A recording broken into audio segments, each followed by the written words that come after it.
Deb said, I guess it's biting back.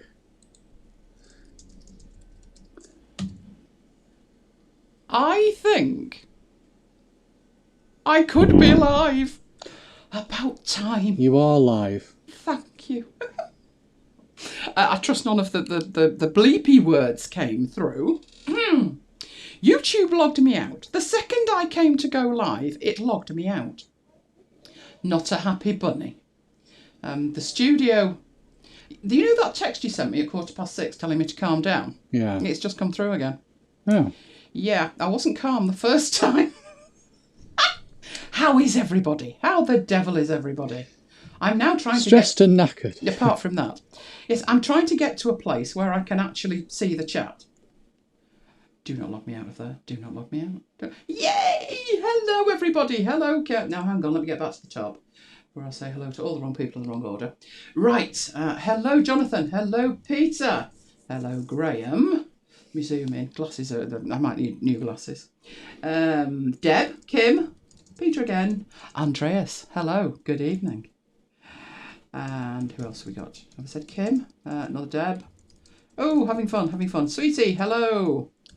Jason, hello. Are you talking about last night in the week? Yes. In that case, I won't say anything about last night. No, don't say anything about last night yet. No. Because but Kim knows. Kim knows. Kim's asked. So I'm just going to say no, it's excellent. It's okay. It was excellent. There you go, you see. Excellent. Right, it's been a bit of a carve-up, this, as you doubtless can tell from the fact that we are cutting it fine. But there is a reason. Oh, I'm glad you missed the hurricane. That looked horrific. First sign of a bit of wind here, and we lose the roof. We had... Mind you, it was, it was cyclone. It was very, very localised, like literally this cyclone hit one street. But it ripped the roofs off, it ripped trees up, it wrote off cars, and it was about a mile up the road. So we were very, very lucky to miss that one. We don't do bad with weather. We're kind of in the middle of everything in terms of we miss it all. It kind of whips around us. But stuff like that is so scary. Right, so what are we up to tonight? I wish I knew. It's a long story, isn't it, Mike? It's a long story. Oh, yes. But first of all, I'm going to make sure that you can see my desktop. After I've made sure that everything is recording, which if it was, it would be a miracle. As I said, long story. But it's a good one. It's a long story, and it's a good one. So, let's make sure. Blue desktop. Let me get to Keynote. Now, wouldn't it be right if I had the wrong file, Mike? People are asking questions and I'm having to put them off. Oh, did we order iPhones in the end? Oh, yeah, this is the week at MacBites headquarters. Hang on, hold on to it. Hold on. Right, let's see if we can get that up. Can you see my slides? I'm waiting. Go on, Mike. Not yet. Oh, no, I'm confident. Well, I'm 30 seconds behind. I'm confident now I'm in. What a night. Okay, we'll do the... Yes, I can see your slides. Good. Right, we'll start off, as ever, with a week at MacBites headquarters, which will be quite chatty. There is a reason for that. Isn't there, Mike? Keep it going. Just keep going. Guys, ask lots of questions. Oh, yes, lots of them, because that way you'll get Mike's derriere out of the fire. So, first off, we've got the week at MacBites headquarters. It's been a busy week, to say the least. We've got some updates to stuff we've covered in the past. Huge updates in some cases. We've got some freebies, new freebies. Then we've got a request, which was, how do we edit a podcast? Now, we've done where we've published a podcast, but not the soup and nuts of, okay, here's Mike's file, my file, and Siri's file. How do you make that into a podcast? How do you edit that? So that's what we'll be doing.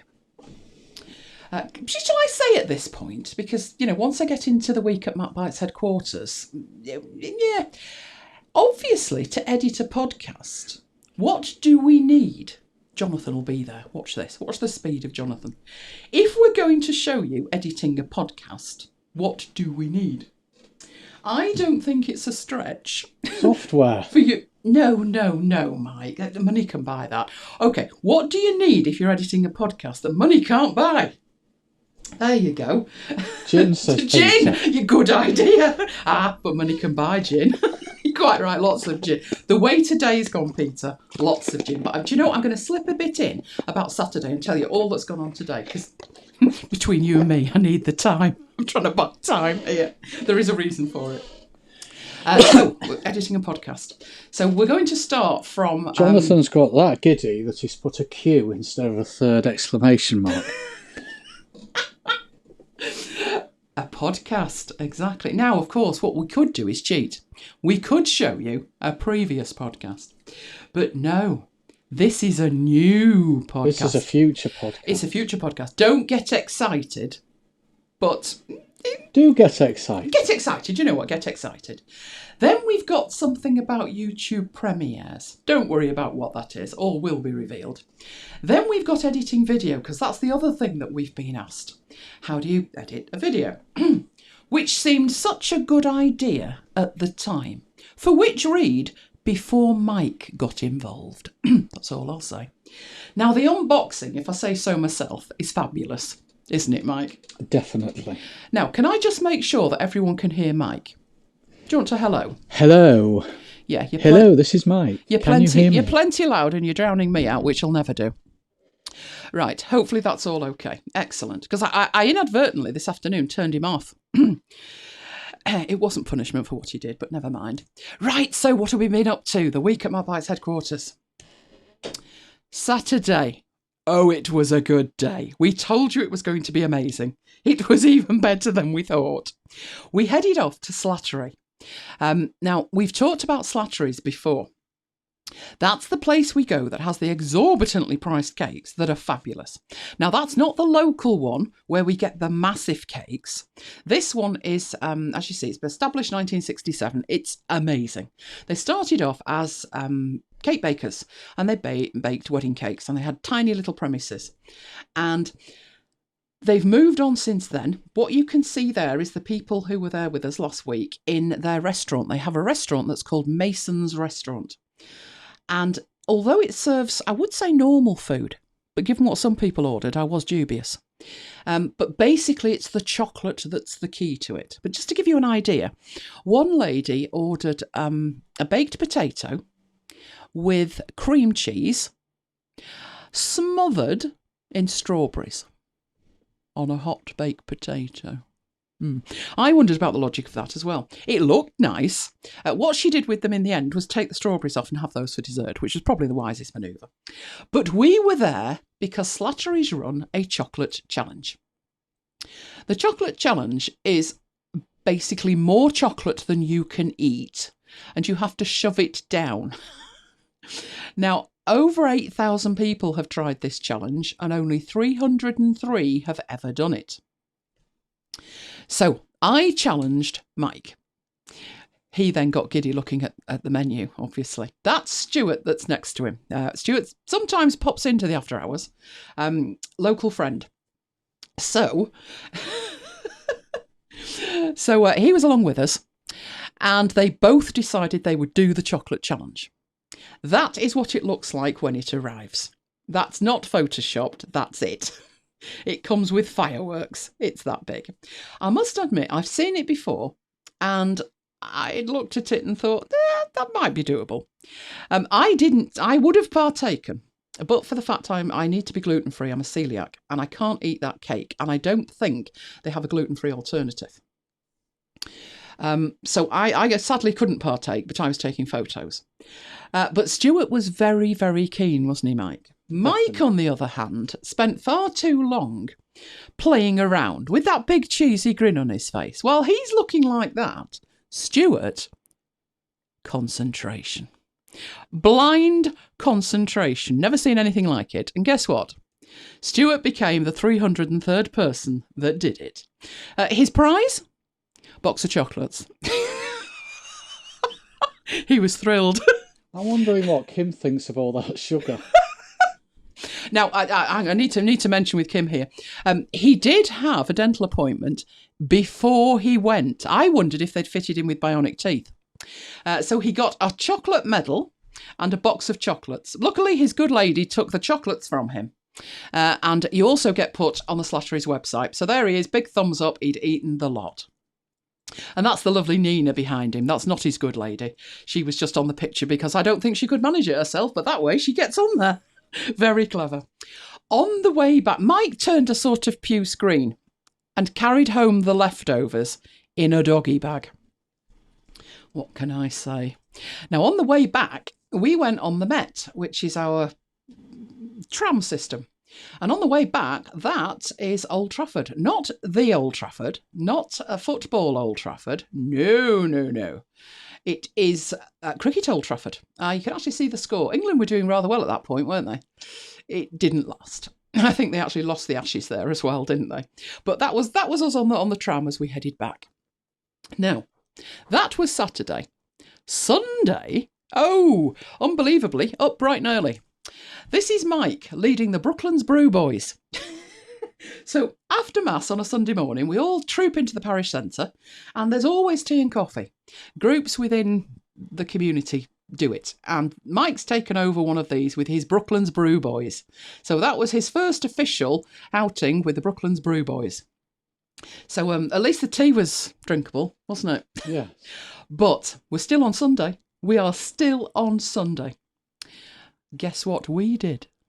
Oh, yes. Not satisfied with tea duty, there was a MacBites recorded. In fact, not only was there a MacBites recorded, half of it was edited until I fell asleep at the keyboard, which took me through to Monday, when I finished said edit. Now, we usually say MacBites Monday. Well, this was a mega MacBites Monday, to be honest. We released 122. Otis rides again while playing Vatican roulette. If you are not a MacBites listener, don't worry about that. But we liked it, didn't we, Mike? What made it a mega MacBites Monday was after we'd released the show, we went live on MacBites FM and we did an impromptu show. That was about 9 o'clock on Monday night. It was the night before the keynote. And we talked through what we were hoping for, what we wanted. We had the chat room open. Kim was with us. Jane was with us. I'm not sure if anybody else in this chat was with us. We had an absolute ball. Put the worlds to rights, decided what we would order. Then it was Tuesday, as if the week could get any better. I was exhausted by this time. But it was the Apple event, and we covered that with a MacBites Live. New phones. I think that was a given, wasn't it, Mike? I think it was. Yeah, I think it was as well. Now, at this point, do excuse me one moment while I just do this. You're wondering why I've done that. Don't let it worry your pretty head. The reason I've done that is that I have a technical problem at this end, don't I, Mike? You do. I do, thanks to Mike. It was all my fault. It was all Mike's fault. So what I'm doing is something that I need to do, and I need to see the screen to do it, obviously. You're not impressed with Keynote, Peter? Let us know in the chat what you're thinking about while I sort this bit out. I particularly liked Frogger, must admit. I don't know, Mike, here, which one of these to go for.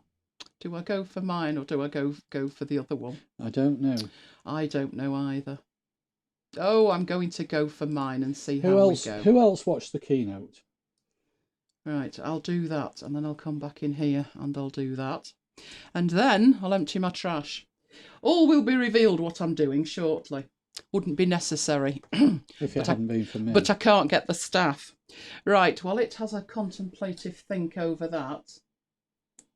If it's going to take that long to arrive, we are without a paddle, Mike. So fingers crossed it doesn't, or you are going to be in even more dire trouble. But back to what I was saying, iPhones. We had a complete blast. We had a MacBites Live, we all chatted, we all enjoyed it, which was, if you think about it, a bit odd, wasn't it? Because if you think about that keynote by comparison to some of the others, it wasn't actually as exciting as I've seen. But it wasn't as dire as I've seen either. It wasn't as embarrassing as I've seen. So we did have a complete ball. Then we had to make our mind up what we were buying. What did people think of those colours? Because I used a very articulate phrase to describe it. I said they were puke-inducing. Oh, Carl wasn't impressed. Sloafy, not a good one. No, I agree with you. Ludicrous. I agree, Peter. Our problem is We should have got a phone last year, shouldn't we, Mike? We should. We got the 7 Plus in 2016. And normally you're on like a 2-year release cycle. Well, when it came to last year, we were like, And in the end, we left it. So our phones are now 3 years old. They're out of Apple Care. They are not Apple Careable anymore. If one goes, that's it. We're without a phone. And neither of us like buying a phone mid-cycle. So we were eager with this, particularly with the Pro model. I would have had that Pro model in a heartbeat if it had actually been a Pro model. If it had supported the pencil, just basically more Pro features than it actually seemed to. They seem to have focused on the camera, and that's it. I looked at those colours, though, and thought, not impressed with that. So we figured what we would do. Yeah, the colours were vile. I mean, the thing is, individually, each one of those doesn't actually look bad, because I looked on the website. The black, the white and the red, obviously are black, white and red. That only leaves the middle ones. And looked at individually, the green's actually like a mint. So it's not too bad. The purple, no, I'm not keen on it because it's like lavender. But together they look like KitchenAlia from the 50s to me. So I didn't actually like the colours, but the black one is fine. The black one's fine. Then, of course, there was the Pro with the amazing camera thing on it. We did the maths. It wasn't pretty. For two of us with Apple Care and a watch, what did we get that bill to? A lot. Almost £5,000, I think. So we and the other thing was they announced the watch was announced on Tuesday, and you had to place your order. So wanted time to think about it. Was very excited about the fact the watch was always on. But then a little bit later, something came to my mind. So I want you in the chat to tell me, what do you think of this idea? My first thought was, oh, wow, love that. Watch always on. Fantastic. Then I thought, how often do you look at the time? By comparison to looking at notifications or the health data. And I thought, hardly ever. I'm looking at the health data. 90% of the time I look at the watch, it's the health data. That was why I bought it. I was not interested in the slightest with Rev 1, but I got serious about getting healthy. So that was why I bought a Series 2. So when I look at it, I'm looking at the health data. And I thought, right, so it's always on, and you have the face on it that's got your health data showing. Do you really want that flashing around? And I thought, actually, no, I don't. I want to be able to turn it on, look at it. And my privacy is more important that my health data isn't in your face. Because someone will bound to say something, aren't they, Mike? So I figured in the end, that was the biggest difference in the watch. And I can hang on to this one for another year. Mike decided the same. So there we had £1,100 saved before we even started. Then we came up to think of the phone.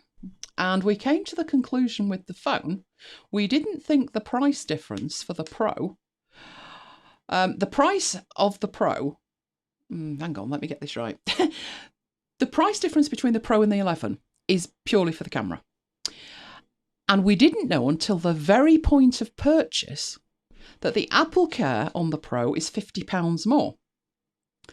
So the price difference for two of us between getting an 11 and an 11 Pro was £470 each.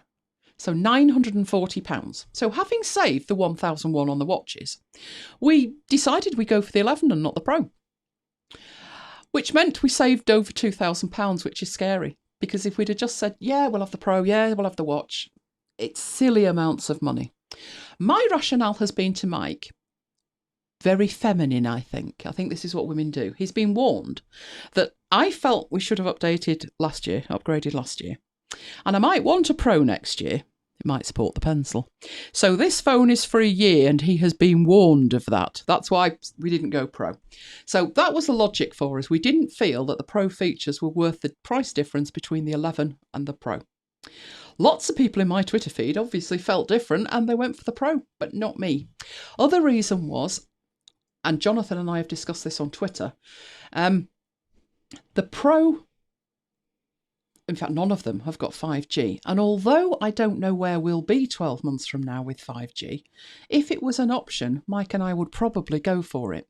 Don't know how everybody else is in other parts of the world, but when we're with O2, which is our cellular supplier, they have you on a contract which is 18 months.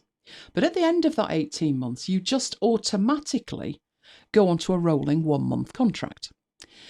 Now, we had a contract when we got our first iPhone, which was the 3G, and you had to see your 18-month contract out before you could upgrade the phone. That is not happening anymore. That piddled on my parade, and it's not happening again. So we buy the phone outright. Because of that, O2 Accept, despite the fact we've got an 18-month contract, we could leave tomorrow. We'd have to pay them off, but hey, we could go tomorrow because our phone is not an O2 locked phone. It's just an unlocked iPhone. So they allow us to upgrade any time we like. We can change our contract up or down any time we like. At the point you make a change to the contract, the clock starts again. You start at the beginning of an 18-month contract. So to give you an idea of what we did, a few months ago we went in, we rejigged the contract, and it was about February, wasn't it? Yeah. Retail price index changes happen in March, April time here. So because we did it in February, the price went up in April, only by about 40 pence a month, but it went up. But in the meantime, I'd said to Mike, you know this Wi-Fi calling malarkey? And Mike said, yeah. I said, do we just use it, or do we have to some magic beans to get it? We went into the store, we talked to a fantastically knowledgeable guy, which was great, and basically we needed magic beans. So he sorted us out with magic beans and enabled our contracts for Wi-Fi calling, and that started the 18 months going again because we changed the terms of the contract. On the upside, we actually got it cheaper than we did 2 months before. So what that means is we can pretty much do whatever we like in terms of 5G. We don't have to wait till the end of a contract. We can do it whenever we like. And I would like the flexibility next year of maybe deciding to go for a Pro or whatever. So that was our rationale. We went for a black iPhone 11. What's better, and believe you me, the ordering process is never easy, I managed with 9 devices to place 2 orders by 8 minutes past. And they'll both be here on Friday. Yay, success. So that's where we are. So it's good to hear what you guys are saying. $250 off the 11 Plus already. Wow. I'm not surprised, to be honest. It's grossly overpriced. The other thing I thought of, and this is not like me, as you MacBiters will know, and Mike certainly will know. We also said to each other, what do we do if we find out between when we've placed the order and when it arrives that actually, we should have gone for the Pro? And I thought about it and I said, go to John Lewis on the day of release, buy one and send that one back to Apple. We've never done that. But if we decide between now and then we'll go Pro, that's what we'll do. So that's the rationale for what we did. So you heard it here first. Now, then we got to Wednesday, didn't we, Mike? By Wednesday, oh dear. 24 hours in a day. Oh, I needed to find 48. Wednesday was a busy, busy day, which went into Thursday, which was also a very, very, very busy day. All will become clear as to why. But then it was Friday, and a couple of you have asked already, how did the gin night go? The gin night was fabulous. Those are the gins that were tested. I'm teetotal. I was designated driver. I am happy not to drink. What I do with the gins on our gin tasting nights and our wine tasting nights is sniff them. And I did. Some were fruity, some were very, very pungent. That one in the middle, the Evolution, the blue coloured one, that changed colour. So I was putting pictures out on Facebook. If you follow me on Facebook, you'll have seen them. Starts off deep blue, changes to a purple, and then becomes a lavender. So that one was changing colour. The interesting one to me, that Stockport one on the side, that one is brewed about, or distilled, about 10 miles away. So all of those gins are made locally to us. But the interesting one to me was the one with the ants on it. That gin was made from ants. Can you remember how many ants were in a bottle? I'm sure he said over 1,000. Can't remember exactly. No. No, I was not tasting that one. Not even. I barely sniffed that one. But that is made of ants. That they'll make gin of anything these days. So, which one was your favourite? Because you actually drank them. I can't remember. It was that kind of night. Yeah. I like the look of the blue one. The blue one, I think. But the blue one looked like meths and smelt like meths, so I left it alone. Did sniff it, that was about it. So we did have a fantastic, fantastic night. Jonathan, if you love gin, you need to come to one of our gin nights. Our next alcohol night is a wine night. So not gin this time. Right, so let's get on to the updates. While my computer, poor thing, struggles and struts its stuff. We talked about Microsoft To Do. Who remembers that? We covered it in After Hours 28, which was back in June. And what's strange in hindsight now, because we're literally only just in September, is we talked about the fact of how Microsoft To Do came about. And Microsoft bought Wunderlist. Who's used Wunderlist? Because Wunderlist was a great application. Mike and I actually used it. We liked the fact that we could share simple lists. You know, we didn't want anything overly complicated in the project management department.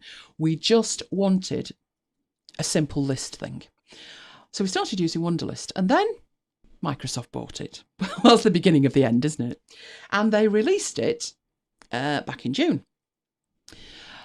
What's very strange, I think, don't know if you think it's strange, but I certainly do, they've released version 2.0. Wow, that was fast. Notice the subtle difference. What was the difference there? Who noticed the difference? Obviously, they've updated the icon, and I've put 2.0 on there, but there was another difference. Did anybody notice that? Wunderlist was fantastic. It really was a very well thought out app. It was very well deployed. It was close to perfect, I would say, for simple lists. And it was one of those that is deceptive as well. It looked so simple, but the fact you could share it and it updated in real time as you were typing in, you know, Mike could see it as I was typing in. So it was incredibly good. No, they've made a subtle change, and I'm not sure why they've done this. I can see why they've changed the icon, because that icon was on a white dot, and it was a little bit...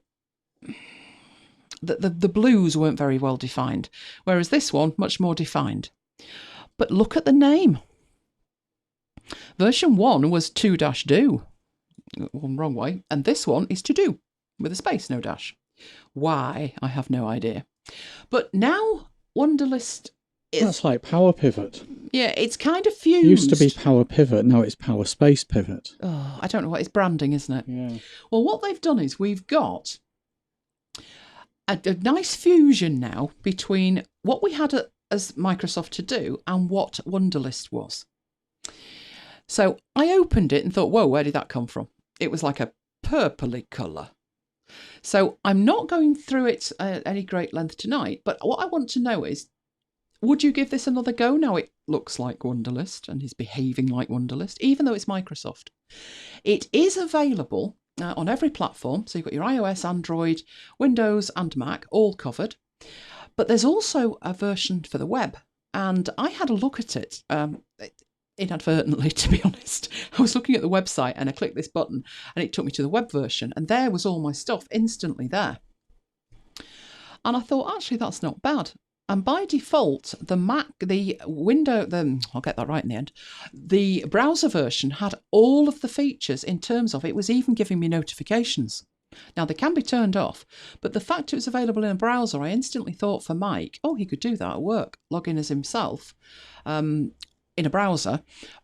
When I say himself, his private self rather than his business self, and get the to-dos that we share together. So that might actually be worth a deeper look. What I need to know is whether you would like me to do that. So if you do, don't just say yes in the chat, because Jonathan said yes and I think he means gin.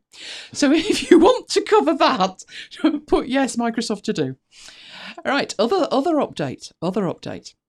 You know we've deployed the Linksys Velop system, which we've used to replace Airport Expresses and Airport Extremes. And we have those. We have lovely, lovely white ones.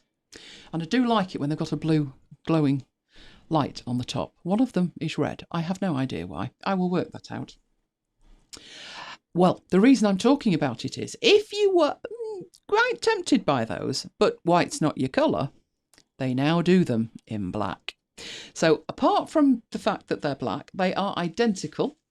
They've still got the grey edge at the back where you feed the cables through. The underneath is exactly the same, not changed the colour of that at all. The underneath of the white one is exactly the same colour as that.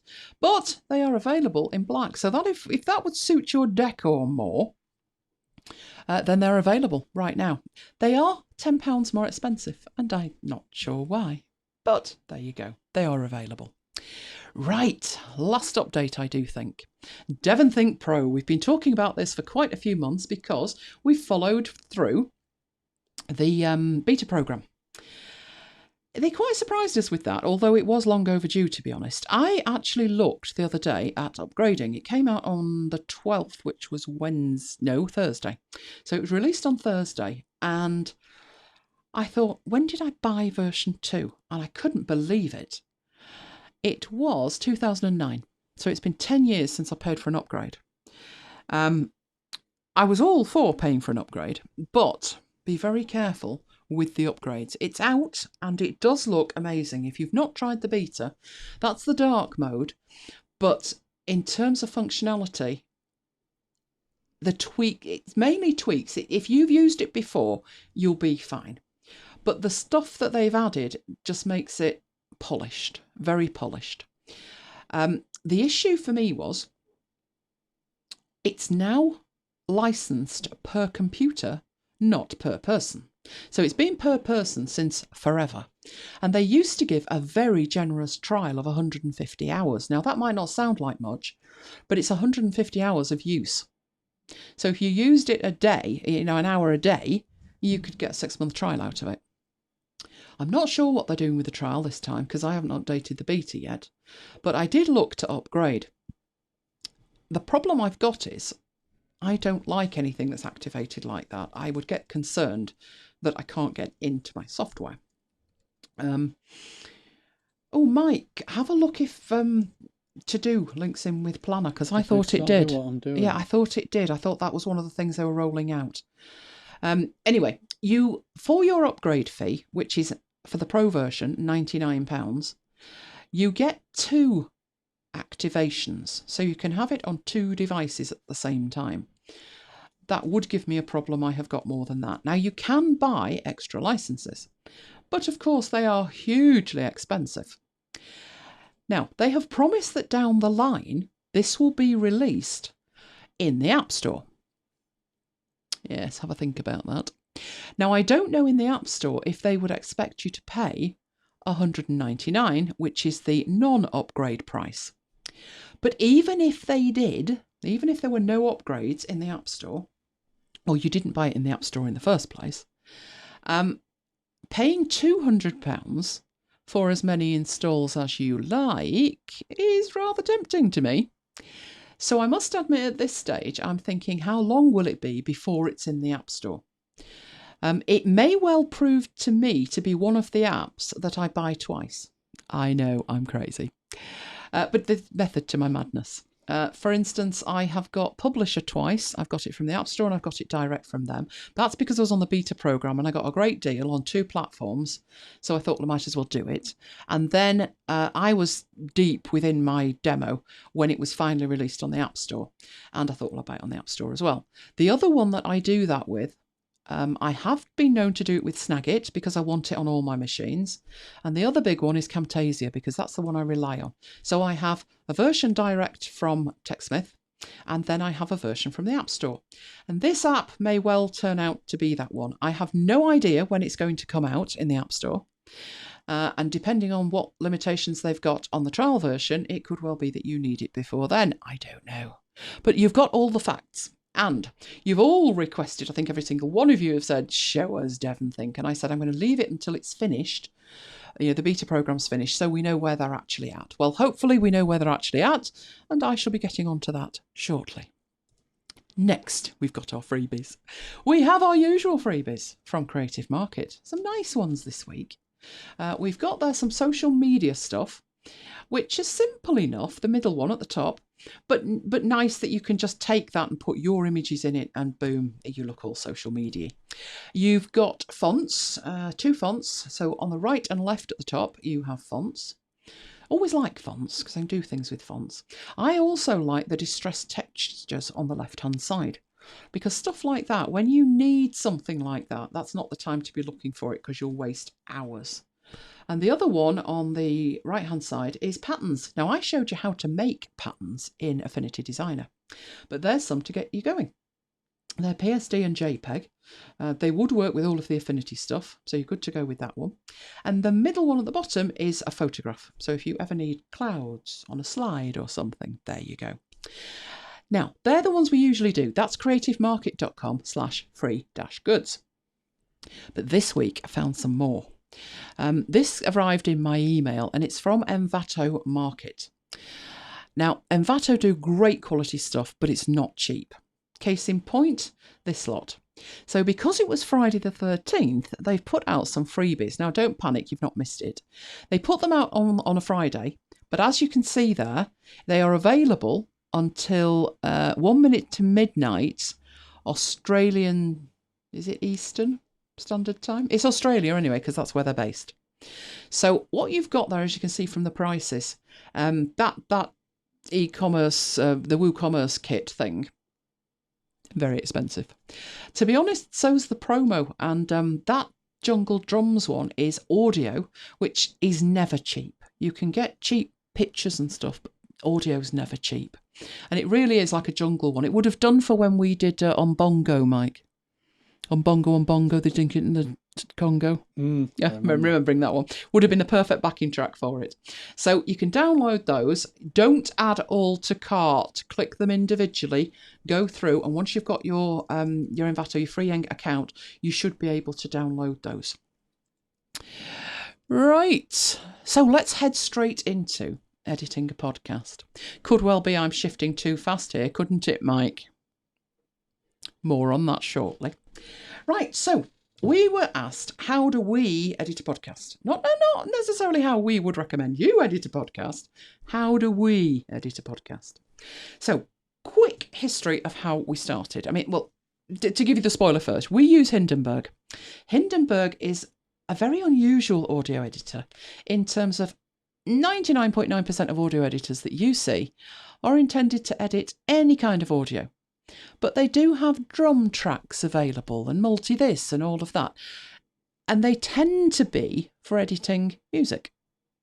Now, as a podcaster, you may have a backing track of music, unlikely. You may have an intro, maybe, and an outro, and maybe some sound effects as you go. But basically the content of a podcast is going to be spoken word. And that is what Hindenburg was made for. Now, I've talked about it before. We actually met the developer, giving him a long list of instructions of what I would like.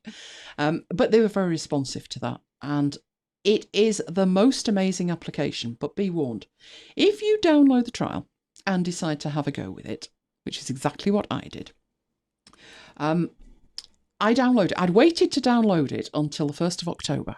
No, it must have been November. I downloaded it the last week in October. And tried it, I think, like from the 1st of November. And my rationale was, that should see me through to Black Friday, and there might be a deal if I decide to buy it. So I sat down with it with like, this is built to edit the spoken word. And I loathed it. Sorry, Hindenburg, I loathed it. Nothing seemed logical. I couldn't find anything in the menu. And I'm like, why is this so expensive, and why do people love it? But it's one of those applications I would beg you to stay with it. It doesn't take long, once you know what you're doing and you understand how it works, to think this is the greatest thing ever. And I got there fairly quickly. But I did get to the end of my trial. There was no discount on it. But as I reached the end of the trial and I hadn't bought it, they gave me another 2 months trial. So I ended up with a 3 months trial of the thing. By the end of 3 months, couldn't give them the money fast enough. So that's what I'm at now. But where I started with GarageBand. And if you're thinking of starting out with a podcast, you could do worse than GarageBand. Having said that, since I used it, they've ripped out half of the features that were dedicated to podcasting. I don't know why they've done that either, because podcasting's bigger now than it was when GarageBand was perfect for podcasting. But what they did was, it wasn't just one day it was there and the next day it had gone. It sort of was. But it started about 8 years ago with, oh, that's gone. Well, where's that gone? That makes no sense. So some of the features disappeared. But now, all of them have gone. So now it really is intended for music. And although there is an iPad version, and you would think, well, that'd be great, it's not the best app for podcasting, I'll be honest with you. You can do it because it is an audio editor. It's a multi-track audio editor, but it's not the best way to go. There's a lot of interface in there that you just don't need. So having annihilated it, in my opinion, I moved on to Soundtrack Pro. Who remembers Soundtrack Pro? How much did that cost me? Oh, nothing. No, because I'd already paid about £1,000 for Final Cut Pro, and it came with it free. That's Apple's definition of free. Give us a kidney and you can have it for free. It was amazing, though, because it was an app. It was the first audio editor that I used that was dedicated to the spoken word, or at least the audio part of a video. So its role was, it sat there alongside Final Cut Pro, and if you wanted to do detailed edits with it on the audio, you would pass the job from Final Cut into Soundtrack Pro, do your audio work, and then pass it back. And it was great. Now, I don't know if Mike remembers this, but I sure do. I tested it. Before I will move to an audio editor, before I will move from one to another, I have a checklist of stuff, which is, if the audio editor I'm looking at can't do everything on that list, I can't use it. Then I have another list, which is, I would love it to do this, but if it doesn't, I can work around it. So I have these two lists. And I remember testing for Soundtrack Pro, and all was well. It was grand. Then I decided, as a final test. So what I've done is, Michael know what I mean when I say this. How did I test it? Well, I recorded some audio. Mary had a little lamb, and how now, a brown cow. And it, funnily enough, it edited all of that absolutely fabulously. My last test for it was, I took the last raw files from the latest MacBites that I'd done, and I took those into it. It choked. So I'm like, whoa. What had happened was, recording How Now, Brown Cow, and Mary Had a Little Lamb, that's like, 2 minutes? It was fine. The MacBites, about an hour 20. Didn't like it. I did find a workaround, but that just shows you how important it is when you're testing these things, to test it with the kind of audio that you work with. Don't just test it out there thinking that 2 minutes of audio is enough, because it's not. Eventually, when I worked out what it was doing, I did manage to work out that I couldn't edit the first way that I wanted to. You needed to edit it a different way. Basically, what it was doing the first way I was editing was saving every time I edited, which was fine on clips of 5 minutes. It wasn't on an hour 20. The lag was such that I could feel it and it had to go. But anyway, that was good, and I stuck with it until it died. And then I moved to Logic. Logic Pro is Apple's Pro version of GarageBand, and it's been around for a long time. It is dedicated, as the icon implies, to editing music. It can edit a podcast, and I enjoyed using it. But it was a bit quirky. There were certain things it just could not do, and it drove me mad enough to the point that I moved again. But again, I did the thing where I've got the app that I'm using, and I've got my two lists. It must do this, and it could do with doing that. Those were my lists. The next one I went to was Adobe Audition. It passed the two list test, and then I did a full edit in it. To be honest, Adobe Audition is amazing. The thing with it is, it's huge. When I say huge, I need all three screens to have enough interface to be able to edit. I would have the bin and all my data on one screen on my left hand side. I would have all the tracks and the mastering on the right hand screen, and I'll actually have my edit in the middle. So if I ever came to edit it on a laptop, it was like, I can't do this. Where's my screens? I can't do it. So although it was great, I was tempted by Hindenburg. And as I've told you the Hindenburg story, it's very quirky. What I hope to do tonight is to show you the quirks and how to work around the quirks and why it does what it does the way it does it. And then if you understand it, you will appreciate its beauty for editing the spoken word. It has features no other audio editor has that I have ever seen. And I'll show you some of those tonight that make it possible for me to get so many shows out. You'll have noticed there's more shows. But it's a huge investment, and if you don't want to do that, there are free alternatives. There is, of course, Audacity. It's not got the prettiest interface, particularly on the Mac, but it will do the job. You can do soup to nuts in Audacity. You can do the recording in it, although I don't suggest you rely on it if you try doing that. But you can record straight into it, right through to the mastering and sending out the final file. Now, you might say, well, what do you mean? Don't rely on editing into it, recording into it. You can arm a track and record into it. But if you do that and your machine crashes, you'll lose it. It will have gone. So my best recommendation to you would be to do a backup recording. The better the digital recorder that you back up to, then the better your backup will be. As if you've heard MacBites, I have had to rely on my backup twice.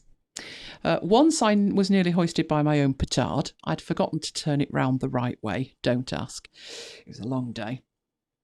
But if you can't afford a kind of H6, which is amazing, but about £300, you just get a dictation machine. One of these very small 8 gig, tiny little things. Get them for about £20. As long as you position that close enough to you, you'll get a decent backup out of it. It will be good enough to use if you needed to. Because as I say, if you're recording into software, it's dicey. I wouldn't rely on it, put it like that.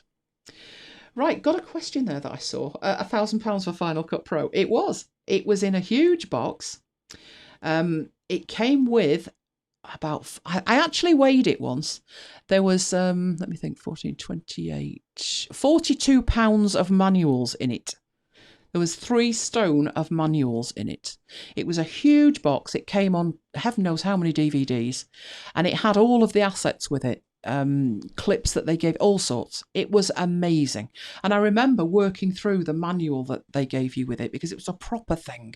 So if you'd never edited video before, it was a proper thing. The reason that I got that and I didn't rely on iMovie was great for editing video, but it didn't cope so well with screen recording, which was my business. The other thing that Final Cut Pro had back then, which iMovie didn't, was the ability to do picture-in-picture. And I wanted to do picture-in-picture. So I did. I paid through the nose for that. The H4 is very good. Quality-wise, you won't find too much difference between the H4 and the H6. The big difference between the 4 and the 6 is the 4 has 2 external XLR ports and the 6 has 4. I know that sounds backwards, but it does. And you can change the module at the top, the recording module at the top. So when you buy a H6, it comes with 3 different recording modules. It can also act as an audio interface, which mine is doing right now. So when you hear Mike, he's going through my H6 and going into my computer. So for those 2 features, for me, it is worth it. The other difference I've noticed, and if you've never had a H6 and you're happy with the H4, you will never miss it. But I use my H4 as a permanent backup in my studio. The H6 is turned on and running at least, it seems like 10 minutes, but I think it's probably about a minute. The H4 seems to take forever to turn on. So if you ever need something quick, don't use that. That's another reason to get a cheapy recorder. I'm now frantically looking round for where I put my cheapy recorder. I paid about £17 for this recorder. It's from a company called Victure. So picture, but with a V.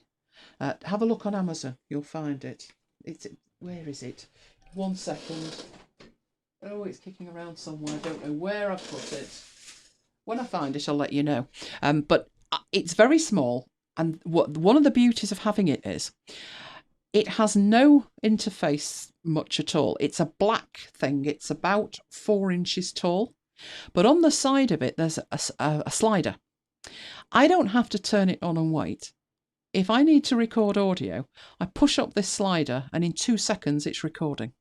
So although the quality is nowhere near what you would get out of a Zoom model, it's doing it instantly and no one can tell you're recording because it doesn't even look like a recorder. So I always have one of those. You thought a H4 could do that too. It might do. I never did that with it. I don't recall doing that with it. I think a lot of us back in the day had the weirdest setups. Another one that I tried was Amadeus Pro. And I do still love Amadeus Pro. It is a multi-track editor. I tend to use it for pre-edits. And if you're wondering what a pre-edit is, I'll explain a pre-edit, remind me, when I have an audio file and show you an audio file. But we're going to head off into Hindi. That's his little nickname, Hindi. Oh, I need to tell you the story about why it's called Hindenburg. Who knows why Hindenburg is called Hindenburg? Let me know if you know while I get this set up. So let's head out of there. And why have I got that there? No idea at all. I'm seeing things. Let's just leave it as I'm seeing things. That'd be right. Right, so what I've got here, as I'll explain it, is I have this. That's the wrong one. I have this. This is what I have. This is the audio that we've recorded. We contemplated doing this live, but Siri said not at this time. It was working to rule. And always, well, you don't want to sit and listen to an episode of MacBites, do you? Even though it was only 5 minutes. Was it a disaster to start with? Well, Peter, for me it was. Yeah, my first thought was, yeah, I'm not using that. What's this for? No idea what's going on. That was one of the questions we asked the developer back in February. And he said, oh, I thought everybody knew. And we were like, no. Nobody in the room knew why it was called Hindenburg. He named it Hindenburg because when the Hindenburg air disaster happened, the, airship disaster, it was landing in New York. So it had gone across from Europe and it was landing in New York. And because it was a big thing, and I don't mean big in terms of, the airship was big, I mean, it was going to New York, so they wanted the news crews of the day needed to capture this, so they were all sent down there with all the equipment they had to do reports on it landing. And of course they got the most amazing footage. There were Pulitzer Prizes won, no doubt, as it crashed and burnt, literally. So he said it was the first time ever that there had been a kind of reportage in real time recording of something like that, of a disaster as big as that, live. So he decided he would call it Hindenburg, but he was quite upset that no one else twigged that. But we didn't. So that was why he called it that. So in his mind, it's for reportage, and I have to agree with him. It is. So what we've got here is Mike and I have done our recordings. So I headed off into the studio, and I have my wave file, and Mike was in the office, and he has his. Siri and Lady Siri were doubtless reclining, sipping pina coladas somewhere, and managed to deign to send in their bits. So I have 3 audio files that I need to merge together and make a podcast of. Now, when I talked about a pre-edit, right, I'm not going to pre-edit Mike and I. I tend not to bother pre-editing us, but historically, I have pre-edited Siri. So let me show you what that looks like. I would open up the Siri file, and within it would be all the clips of Siri, as you can see there. Now, I don't want to deafen anybody, and I have no idea what level this will be playing at, but I think I can play you Siri's bits, not necessarily in the right order. So I'm going to make the in on my microphone, Amadeus Pro, and hopefully you'll hear this, and hopefully I won't deafen you, but you might want to step away from the speakers in case it does. So let's play that. Or me. Don't forget me. And you can follow me at twitter.com/MacBitesSiri. Right, so that was them doing their bit with the pina coladas. And I happen to know that this little bit here, which was Lady Siri, needs to be after this bit here. So what a pre-edit would do is have me looking at my recording sheet and thinking that's been sent in the wrong order. I mean, I can't sack the series. show wouldn't be the same without. They're the stars of the show. But what I could do with this is pre-edit. So I could just cut that bit out. I could come this side. I could paste that. No, we don't have to paste it back in there. Let's put the red bit back here and paste it in there. Now it's in the right order. Another thing I could do is take out all of the spaces. So this is what I would call a pre-edit. Let's get rid of all this stuff we don't need, beginning, end, and that leaves me with 3 bits. I can take that even further if I like as a pre-edit, because obviously those bits are going to go in the file, but not together. So one option is to grab the individual bits and then do a save as, so export that up there, just that individual little bit. And that's what I used to have to do. So I'd export that bit, then I'd move on to this bit, and I'd export that bit, and then I'd get the end bit, and I'd export that bit. And that is what a pre-edit is. Now, I'm not going to do that because I don't need to anymore, and that's one of the beauties of Hindenburg. So I'm going to... I'll undo all of that before I quit it. So we're back to where we were. I've not done anything with that. I'm just going to close it. So with Hindenburg, I don't need to do a pre-edit. I will show you why I don't need to do a pre-edit. But before we get that far, you could just go into Hindenburg. That's one option. Now, I have set up Hindenburg to my preferences. And my preferences are that I have a certain number of tracks. Each one of these is an individual track for content. So I have my branding at the top, which is the music, the intros, outros, titles, credits. I have overlays. Overlays are things that I would put over the top of what I'm talking about. So an overlay would maybe be, it wouldn't be a Siri bit, it would be... I'm trying to think what I do as overlay. I don't use overlays often, to be honest. Not sound effects either, because they've got their own bit. Maybe if I put some music in. So the Goombay Dance Band would go in as an overlay, because it's not a sound effect. So they would go in there. Anything other than us speaking, or a sound effect, basically. And then I have a track for sound effects, which I can't. This is a new file. So I've not done anything in here, and I don't have any sound effects that I can show you as an example, which is most unfortunate. But all will become clear why that's not a problem in a minute. Then there's my stuff, which goes on my track.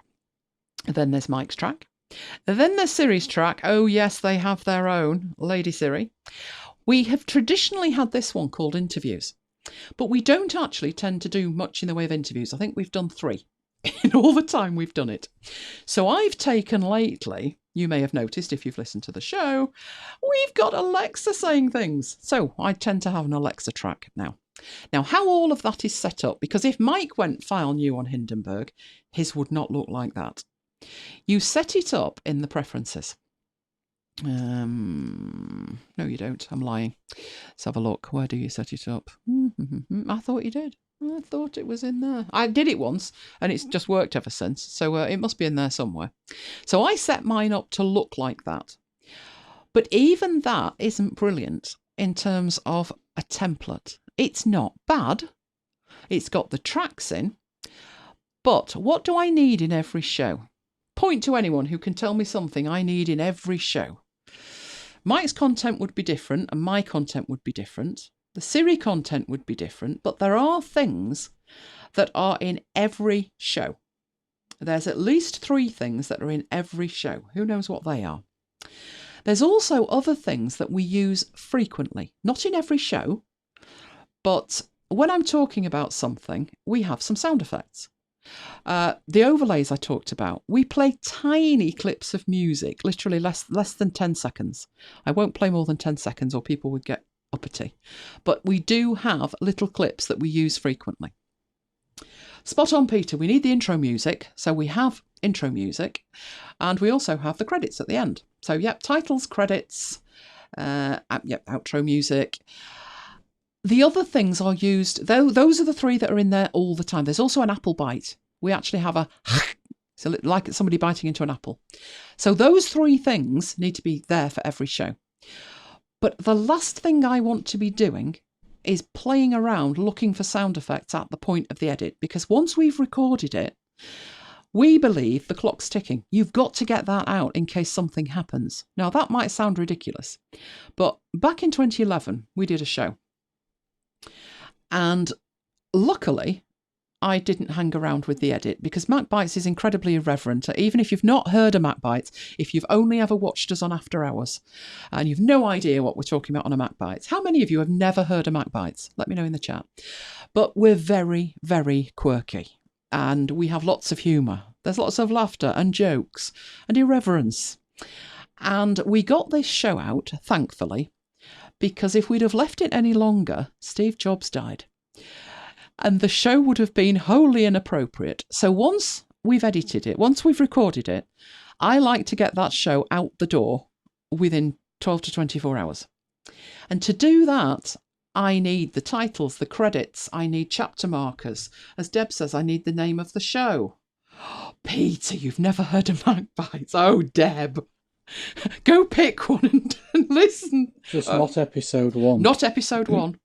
Mac what? MacBites. It's a podcast. So do a Google, macbites.co.uk.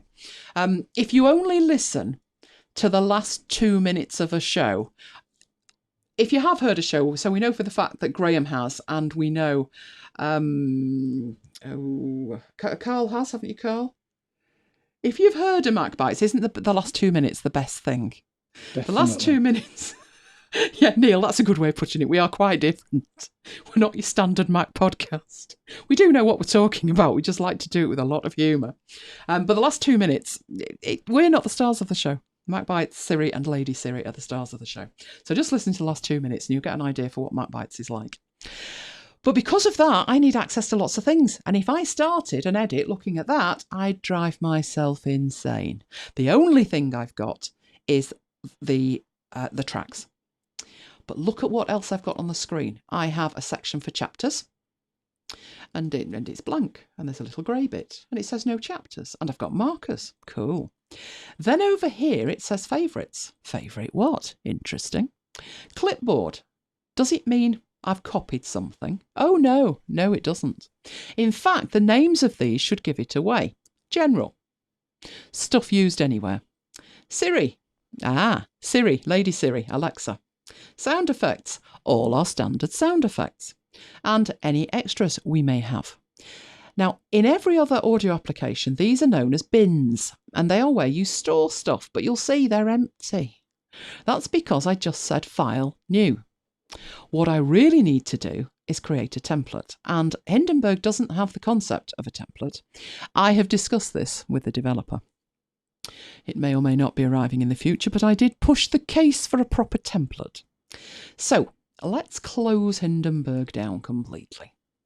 And let me show you what I do, which is good practice because it makes it easy, and we all like easy, don't we? Right, if I go to where I keep MacBites, which is on my Google Drive, in MacBites episodes, we have 108A. 108A is a fabulous one to listen to because it's less than 3 minutes long. If you've never heard of MacBites, listen to that one and then you can say you've heard one. Mike's not in it at all, and I don't exactly have a starring role. That should give you an idea who is in there. And then I've got 15, 16, 17, 18, 19, 20 and 21. 22's not on there yet. That's because I found Google Drive doesn't like to edit in Hindenburg. I have no idea why. I've got Google Drive file stream going, but every now and then it says, I can't find the file, I've moved it to the lost and found. And I'm like, no, don't do that. So what I do is I move it there when I finish the edit, and that's why 122 isn't there. 122 is in the local. There is 122, and there is 'Twas the Night Before the Keynote. They are there. Right, so let's get back to where we were. I do have my template, and it says Google Drive, so I know that this one came from Google Drive. And in there, I have everything we need. So the first thing I would do when I come to edit a MacBites, could I use the stationery option? I probably could, Graham. What concerns me is Hindi is to audio editors what MacBites is to podcasts. I don't think I need to say more. I think that says it all. So I could probably try and use it, but it's not just one file. Let me show you what happens. So I will take a copy of this and I will put this locally. So I move it into my local documents in here. And somewhere in here, where did that go? There we go. So what I'll do with that, and I already have that, don't I? Which wasn't clever of me. I'll call that something else, which is, I'll call that raw files, which is exactly what it is. So in this one, I'll take the word template off the beginning and I'll change the X's for zeros. We've finally done an episode 0. We've been threatening it for 12 years. We've done it. If you don't know what an episode 0 is, an episode 0 is an introduction to a podcast, so you don't have to sit and listen to episode 1. So it gives you a flavour of it. The beauty of an episode 0 is you can update it and change it as the podcast changes without touching the original first episode. So an episode 0 is interchangeable. That's what we've done.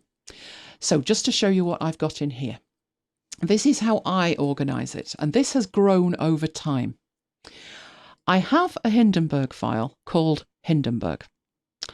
That's just historic. I'll explain it, but don't concern yourself because it doesn't do it anymore. We had words about that with a developer and he saw the error of his ways and now does it my way. When you named a Hindenburg file, it would make a supporting folder called the name that you created plus the word files.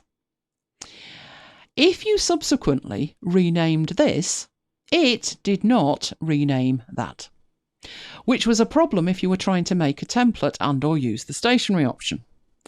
So, through a lot of jiggery-pokery, I got it to the point where I thought, you know what, I'll call it Hindenburg. It'll create a folder called Hindenburg Files, and then I can rename this and not be worried about the folder called Hindenburg Files.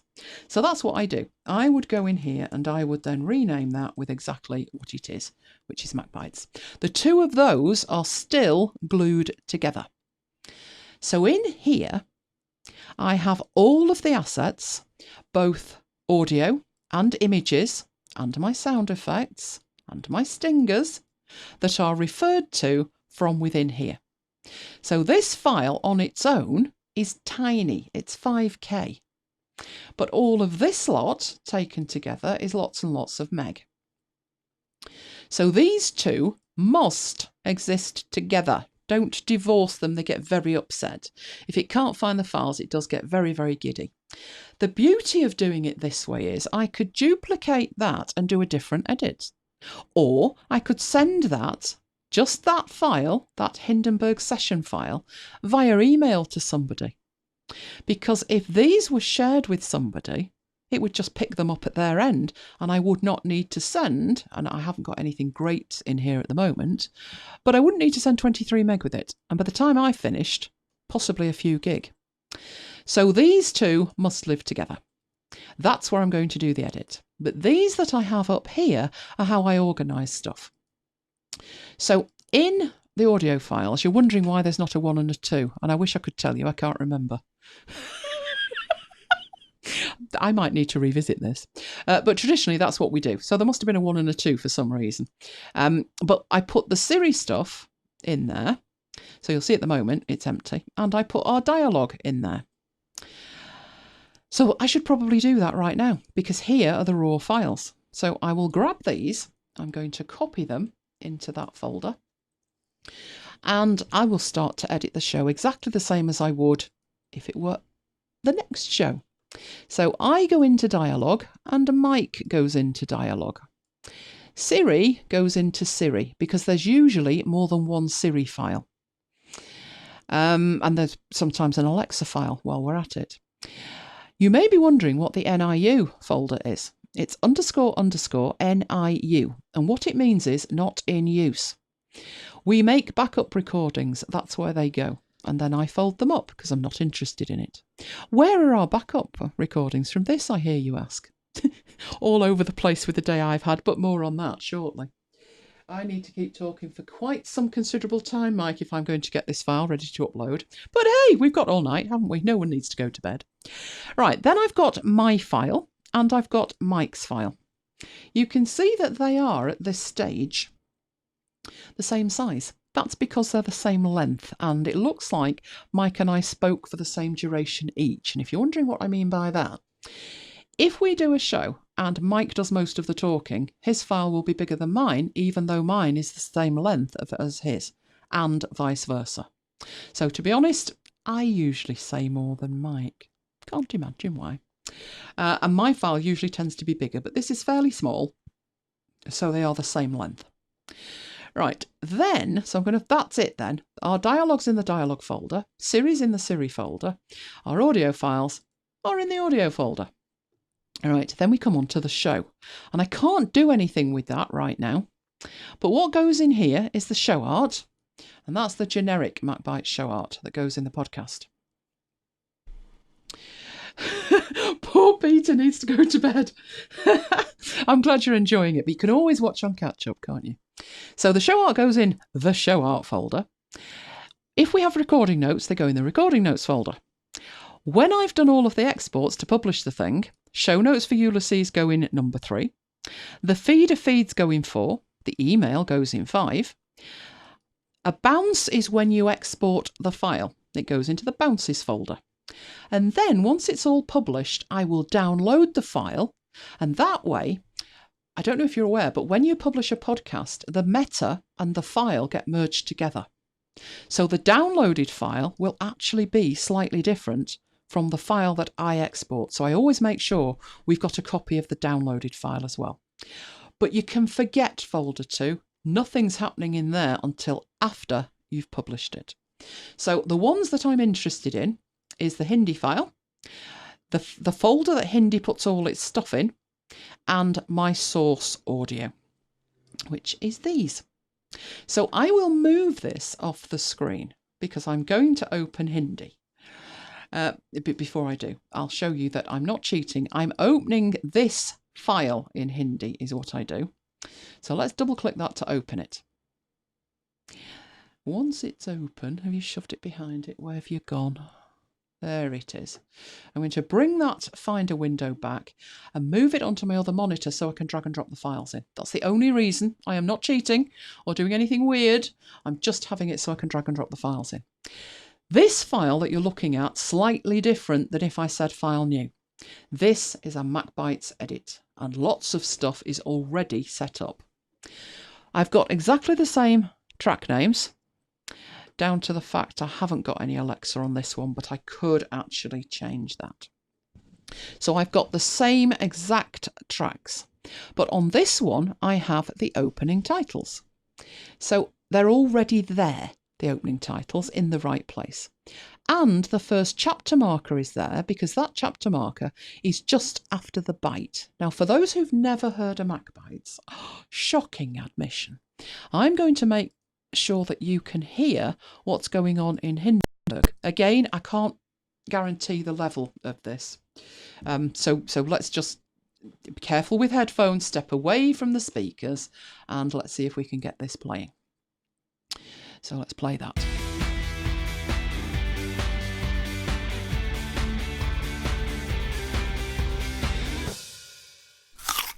There we go. So at the point that we hear the crunch, that's when the show actually starts. Right, what else have we got in here before we add our stuff for this? Well, chapters. All our shows have chapter markers so you can navigate between them. If for some alarming reason you're not interested in everything we have to say, which I can't understand myself, but you know, some people. So we have that welcome there. As I start going through the edit, more and more chapters will be added. Markers are another way of referring to chapters, but they don't need to be. So if we look down here, you can say whether that is a chapter or not. That gives you a lot of flexibility. I could put a marker in, but it not appear as a chapter. So that's actually very handy. But I don't actually use it that much, I'll be honest. Now we've got some content, we can have a look what's in these bins or clipboards on the right-hand side, because this is the power of Hindenburg. This is where no other audio editor is as good as this in handling the content that we put in a show. You will notice we have things in general. These are general things, as the name implies. You'll also notice, I'll zoom in to make sure that you do, the opening credits is dimmed out, whereas the others are a brighter colour. That's because it's indicating to me that the opening titles are already on the timeline, just in case I've put them in twice. I can glance at that and know the opening titles are somewhere on the timeline there. From this bin or clipboard, I can actually play these things. So that's the credits at the end. I've got stingers. So that's just an apple bite. I've got a generic stinger. I've got the news stinger, which is quite old and we don't really use it much, but it's still there.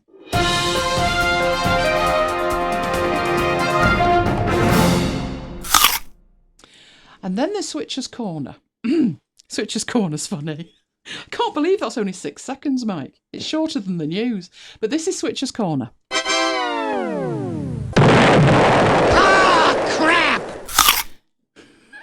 So that one gets quite an airing every time I break something, to be honest. Now, what's so good about those is I've got them there, and to get them on the timeline, all I need to do is that. I don't care where the file is. I don't need to go find it. It's just there. And as soon as I've added it, you see that one dims out as well to let me know that it's on there. I'm glad that the beginning makes you smile, Kim. So these bins or clipboards are amazing. You'll also notice down here, I have the sound effects. So I'm just going to undo that. So we've got the credits out of the way. Let's get the credits back where they were. You're not going, oh, come on. Let's just, oh, what's happening now? Have I upset you? Let's get that off there. Right, let's have a look what we've got down here. These are sound effects that we use. So we have a 10-second countdown, which I'm wondering why that's 30 seconds, but I'm not going to worry about it. We have a drum roll.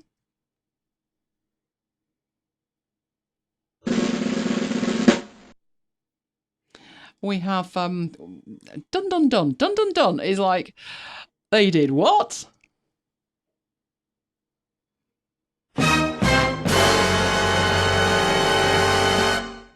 Then, of course, when something's really fabulous, ooh, we have an ooh.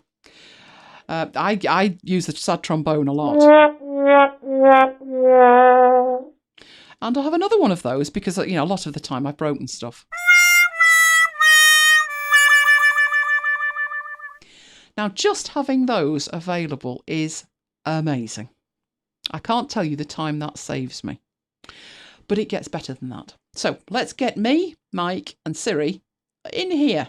So I'm dragging from that other window and I'm dropping it there. Now you'll notice that that's coming down. Hindenburg auto levels when you import. I'm loving that for a text alert. I daren't do that. I think there was a MacBites. Frightened myself. So Hindi auto levels on the way in. So you never have to worry. Now I've got Hindenburg Pro. That's one of the reasons I got the Pro. You never have to worry about stuff matching.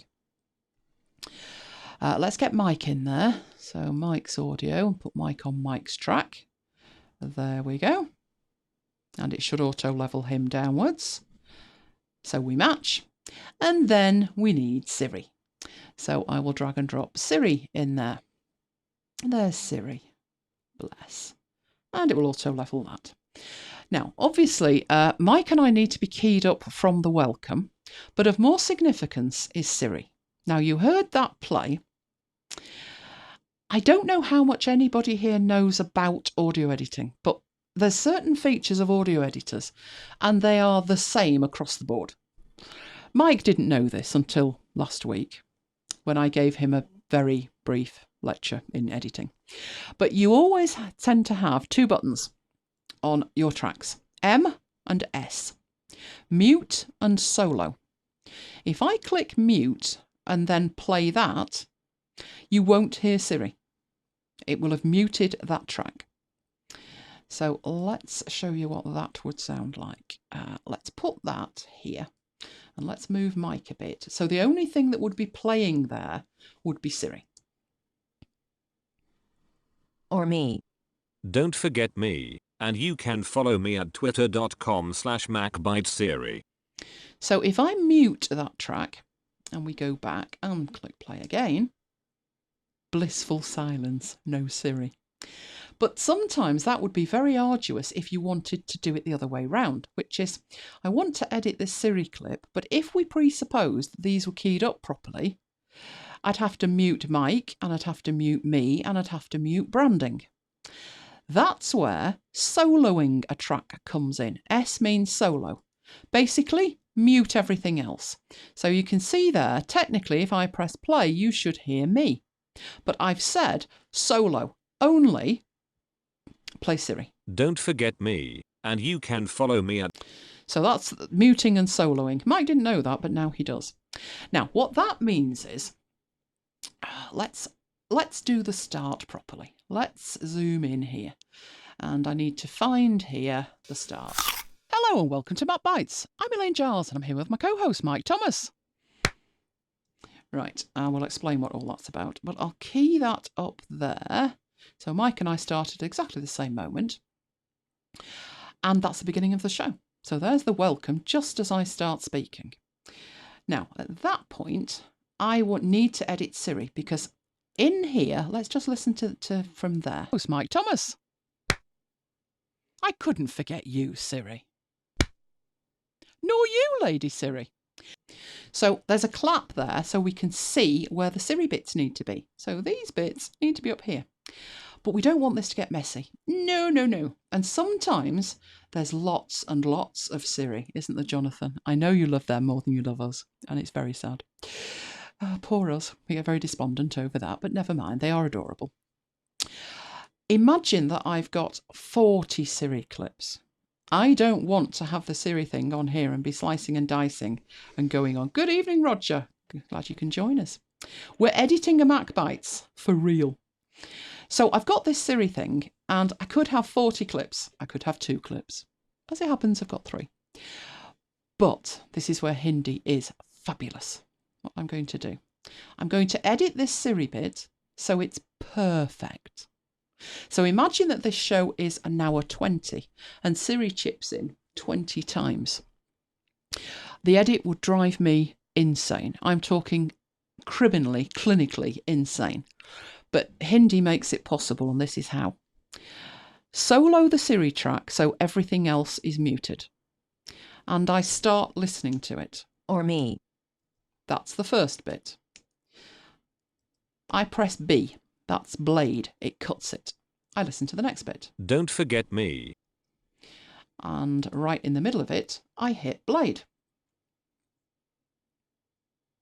It is a heck of a price jump, Peter. It was the levelling and the exports, which I'll show you when I come onto the exports. I must admit, I contemplated the standard version. But when I took the trial, I did the pro thing. The exports make it worth its weight in gold. Mike started off with the standard version and then he upgraded. Both of us did get a discount. The way to get a discount, pro tip, the only way to get a discount, they have a sale one day a year and it's in February. Now I did say to you, you can take a very long trial because they will give you a longer trial. You don't even have to ask. But if you did ask, I think they would give you more of a trial because they're aware of the price of this. It's Radio Day in February. I think it's about the 15th, but don't quote me.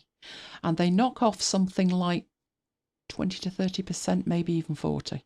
So both Mike and I got a very good deal on it. And it is worth every penny, as hopefully you'll see at the end of this. They are sweet, aren't they, Jonathan? We love the series. So back to my edit here. I press B again, which is blade. And I cut that. So now I've got the 3 Siri bits and they are independent of each other. So I can move them to the right place. But what would be a calamity for a MacBites edit is me to come in here, slice, 40, 50 times and leave a bit in the wrong place. It would be like the Siris weren't there, wouldn't it? Anyone would think someone was pulling their strings, which obviously they're not, they're real. So these could do with, and you'll notice it says clips. I've no idea which is which without listening to it. But over here, oh look, see, I have a bin called Siri. And what I can do once I've sliced and diced the 3 bits, watch this is like black magic. I'm holding the command key down and I am dragging the first Siri bit into the Siri clipboard. I am clicking, holding the command key down and dragging the second bit in, and clicking and dragging command key the third bit into the Siri bin. And then remembering to unsolo Siri or no one will hear anything. Right, then I go over to the bin and this is exactly what I do. I press play. Or me. So that's Lady Siri saying or me. So what I do is go into it and I put Lady Siri or me. I move down Press the Don't space bar. forget me. That's Siri saying, don't forget me. And all of this, I'm not touching the mouse. Don't forget me. Can't tell you what a time saver this is. And you can follow. And that's Siri saying, follow me. So I just call that follow. And that's my clips now in the bin, ready to drag, drop, drag, drop, drag, drop. That cut editing time by a good 20%. 20 to 25%. It also meant Jonathan, who loves the series, gets more Siri because I've got time to do it. Back in here, let's have a listen to what we had. Mike Thomas.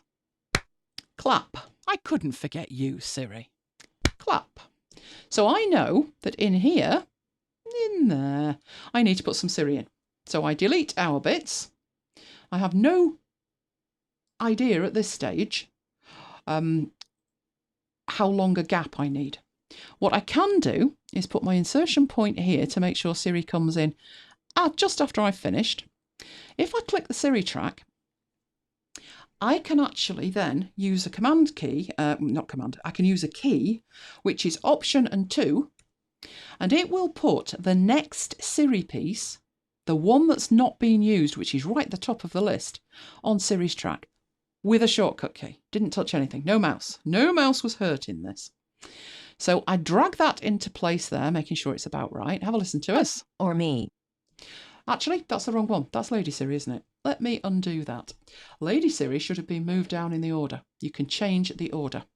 So I could actually go there, do that again, and it would put the right piece in there, and then I can move it around to my heart's content.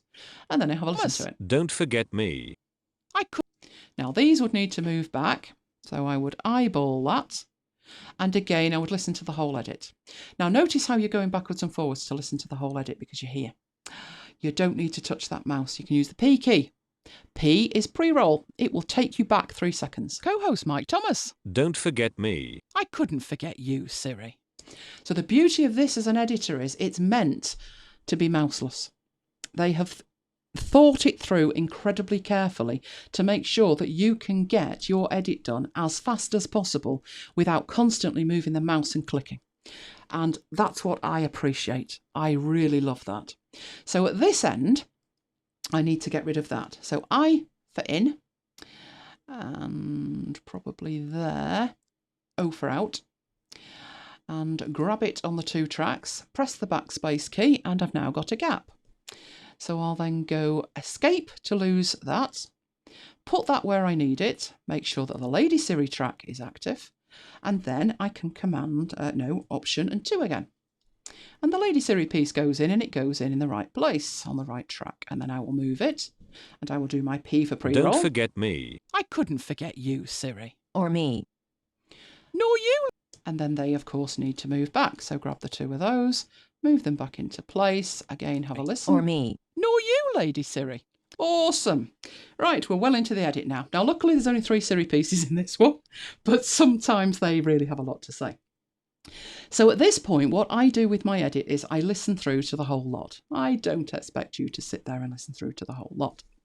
But let's have a listen to a little bit more. So what exactly is the MacBites podcast? We usually describe it as an irreverent look at all things Apple. News, views, app reviews, hardware reviews, tips, tricks, and deep dives. So that's how it progressed. Until somebody went wrong. No, I know you're thinking it's Mike. That's a whole different story. This was me this time. It was me that went wrong. Somewhere in here I go wrong. I do believe it's around this point here. It all will become clear when we talk about video editing, because it's going to be a long night. The video editing story is hysterical. But at this point, I need to find the bit where I went wrong, which is somewhere around here. Yes, we started that far back. Our many listeners, known as the MacBiters, have been with us since the very beginning. That's a mistake. So we'll have to show what happens when I can't read. Read what you've written, don't make it up on the spot. And many listeners, known as the MacBite. Oh, did you hear that change then? I went from the real me to the, I'm a professional speaker here, me. So there's an edit somewhere that's needed around here, probably about that point. So I would make sure I've got me selected, make sure I've got Mike's track selected. I would then get those and hit the B key. That blade, it cuts. And at this point, I need to go back to the other side of the mistake. Where was the mistake? Have been with us since the very beginning. I think I said, our many listeners, known as the MacBiters. Yeah, I said our many listeners known as the MacBiters, because I had a little bullet point there about mentioning the MacBiters, which would have been fine if I'd actually said what I meant to say. But I wanted to say many MacBiters, and I didn't. I said something wholly different. So I need to get rid of the piece that's the problem, which is all of that bit there. So again, hit the B key. Up there, hit the B key. That and that need to come out. And if I could just get them out, as is, as it were, I probably wouldn't need much else. Well, luckily, there is a ripple delete command. When you ripple delete, you take away the bits that are orange, and it joins up. You don't end up with a space. It joins up the ends. And it would help if I use the right command, wouldn't it? Let me get those. And like that. So let's have another listen. Yes, we started that far back. And many listeners, known as the MacBiters, have been with us since the very beginning. We didn't stop there though, did we? Why isn't that keyed up, Mike? Why are you speaking the wrong point? I'll sort that. Let me make sure this is right. We started way back in 2007, before many folks knew what a podcast was. And we've news, views, app reviews, hardware reviews, tips, tricks, and deep dives on the wide range of technology that we use. We started way back in 2007, before many folks knew what a podcast was, and we've been going ever since. Pre-iPhone, pre-iPad. Yes, we started that far back. Right, so we're all right up to that point, but it looks like the edit's gone out with Mike here, and I don't know how that's happened, Mike. You're going to get the blame for this. But never mind, I will key you up somehow.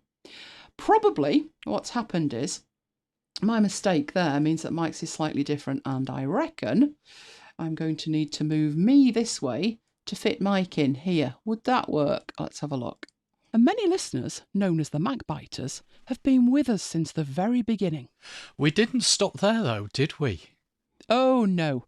Back in 2007, I recall... Right, so that sounds fine there. Now, from memory, that was the only mistake. And there was no live video. There was no one to share the excitement with. Not sure what noises Mike is making here, but it's not coming out, so it's not a crisis. I'll check this edit of each event. And then, in 2011, MacBites Learning was born. Right, now I'm looking at that and I'm thinking, bit of a gap there. Let's have a listen and see if it's okay. Going back to those live events.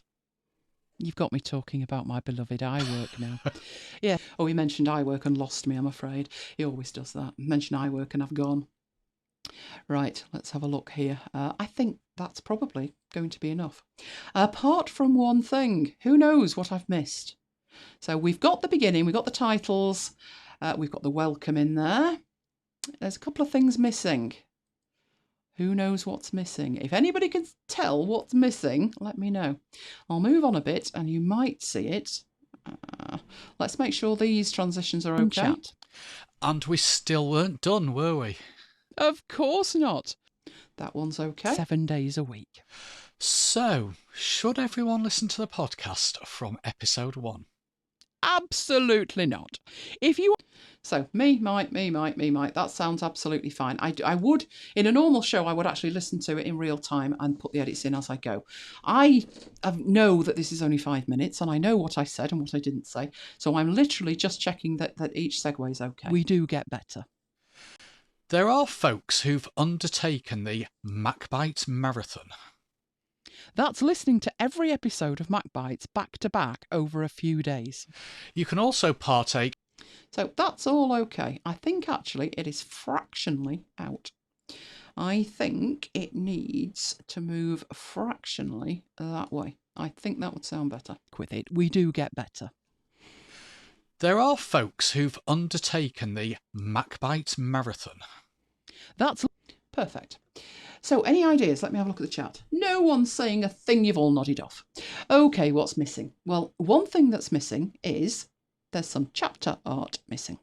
But the other thing that is more fundamental that you would check normally, I would certainly check this, when I've done a MacBites edit, You know what's happening over here in the clipboards. If it's being used, it's dimmed out. I need to make sure that every Siri clip has been dimmed out, and I have a follow here. So somewhere at the end, somebody's saying something about following somebody on Twitter. So let's zoom into that. That looks like a clap, which means Siri says something. Twitter.com/Elaine Giles. And I'm on Twitter at twitter.com/Thomas Mike. Which means the next line is, and I'm on Twitter at twitter.com/MacBites Siri. So somewhere in here, we have to make some room for Siri. So in there, I am going to, no, I do not want to do that. Where have you disappeared to? Don't disappear. That was me. That was not you, that was me. There we go.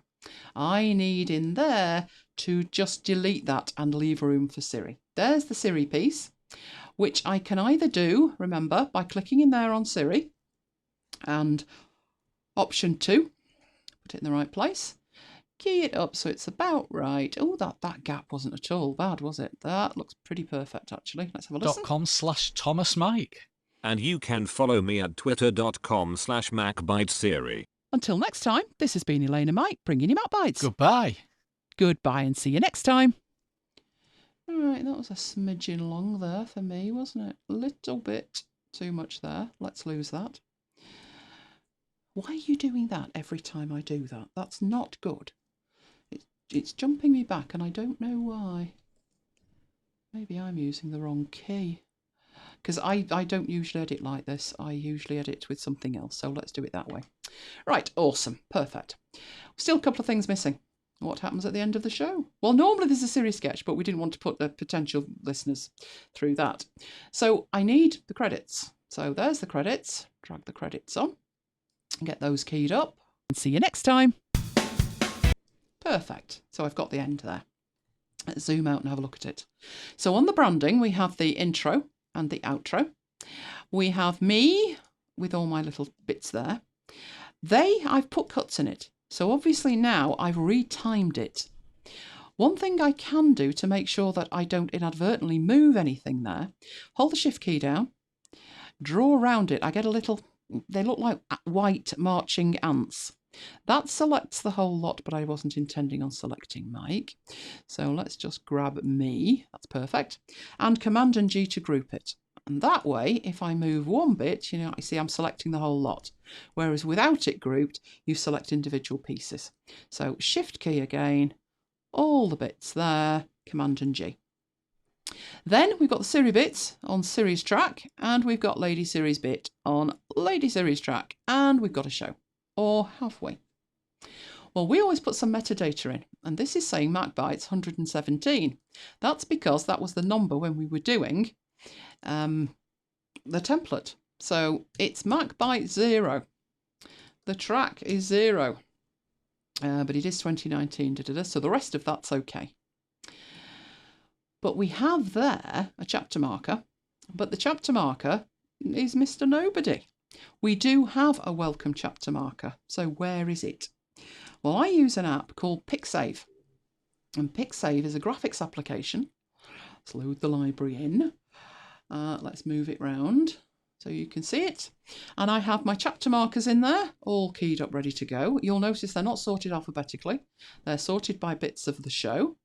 And I also have show arts and credits at the end. So I need that welcome graphic, so I'm moving this off the screen back onto the other one.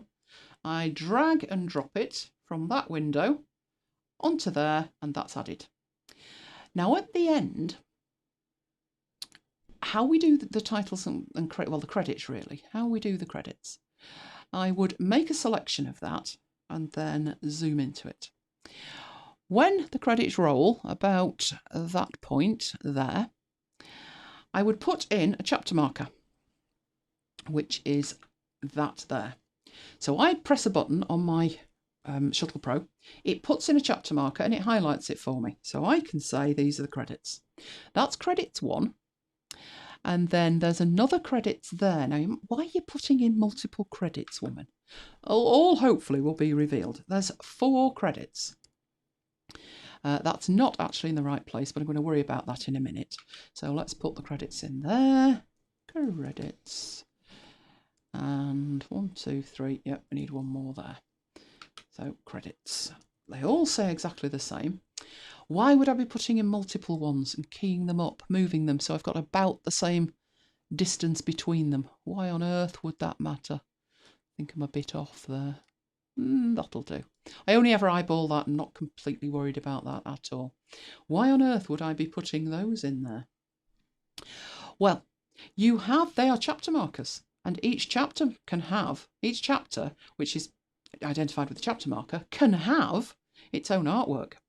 So, as you've just seen in PicSave, why is PicSave not letting me pick it up? Back you come. If we look at the show art and credits, we have 4 credits. We have the presenters, we have editing, graphics and post-production, we have Mike as webmaster, and we have the credits at the end. Each one of these gets its own chapter marker, and it appears in podcatchers. So it's literally a matter of dragging and dropping the first one onto the first credits. You're not having it, are you? Let me get you on the right screen, bless.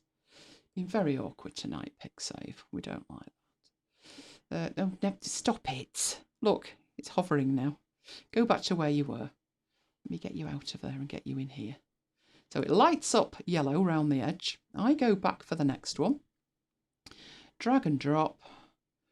Lights up round the edge. Drag and drop. That one in there, and I've got one more down here, which is going to be mighty awkward to grab, isn't it, and get it in the right place. I will attempt to do it from the other screen, but it's not liking it. Come on, you can do it. In you come. And there's the last one. So that's why we have 4 credits at the end. At that point, it's finished. MacBites Edit is finished. Obviously, it usually takes longer than that because the show is usually more than 4 minutes 30. Jonathan would not be happy if there was a show and it was 4 minutes 30. Would you, Jonathan? But let's have a look at that. There it is. Now, Peter's asking questions about the Pro version and the standard version, and I said we went for the Pro version. Right, you're saying the standard one does levelling and one-click export. Not sure if that's new. Right, one of the things is, imagine, and this actually happened. Right, let's say I'm very happy with my audio and how it sounds. So this week, I'm happy with my audio. But next week, I'm recording on the road, and when I listen to it, it's a little bit hollow. The Pro version has the ability to learn a profile, and that is the profile of a voice. And then you can apply that profile. So you can see there is a profile for me. So what I did was I created some audio that I was perfectly happy with, that it was the best audio I had ever recorded. And then I made a profile of it. When I go out on site or I'm away for the weekend and I get the urge to podcast in an echoey room, I record the best I can, but then I apply my perfect profile to it, and it makes me sound perfect. So it takes away the echo and stuff like that. Basically, anything that's not good, it takes the good bits from the profile and applies it on top. That is worth its weight in gold. How I have used that, one, when we were away, I was recording an episode of another show that I do for Brooklands 196 called The Walker's Warblings. And we were in a hotel room by the side of a very busy road. We did have the window closed, but it wasn't making much difference. If there was a juggernaut passing, we could hear it. And I recorded it. There was nothing I could do about the hollow, echoey walls and stuff.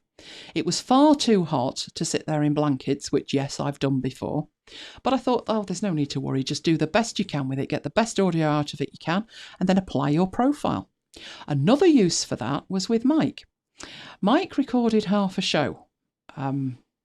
One of his shows, not MacBites. You would notice the difference. He did half of his show, but he needed to do an extra piece the next day.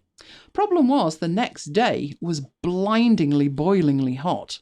By the time he got home, he sounded like he had a cold. He was snuffly. Well, as long as you've done your profile while you're sounding fabulous, which of course, if you haven't and today you sound rough, just get a previous recording you're happy with and do the learn profile from it. And then put the snuffly one in and apply the perfect profile to it, and it will improve it. So that's one feature that's Pro version only. Now, there is another feature. I don't think publishing is in there. Now, did you mention publishing? Yes, it's got one-click export. I don't think it does the batch publishing that I'm about to show you. So that is edited, it's finished. What would we do with it then? Well, we have the ability to export it, you're quite right. This could be another thing. Mike, can you check this? I think the exports, you know, the LUFs and stuff, yeah. I think that's Pro only, but I could be wrong. You could choose to export it and hit this, and then choose your format, choose your quality, and go into the options. Now, you need to have no idea what's going on here. You just need to know that a podcast needs to be -16 LUFS. That's the international standard for the loudness level of a podcast. There are options, but 16 is for a podcast. The other options are for different media. So BBC Radio demand a different LUF setting. Just reasons best known to themselves.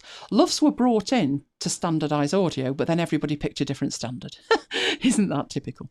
But I can have that set and I can just export that. But that's not our process. Oh, no, no. Right. The better way to do it is, I will get a window up and show you what happens at this end.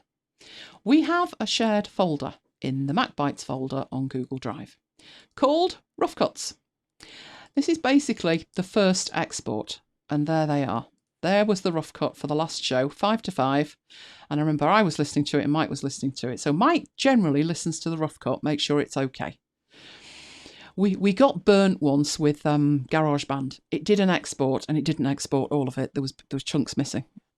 It wasn't us, it was just GarageBand. So since then, our want has been, we will listen to it, and usually Mike does that job.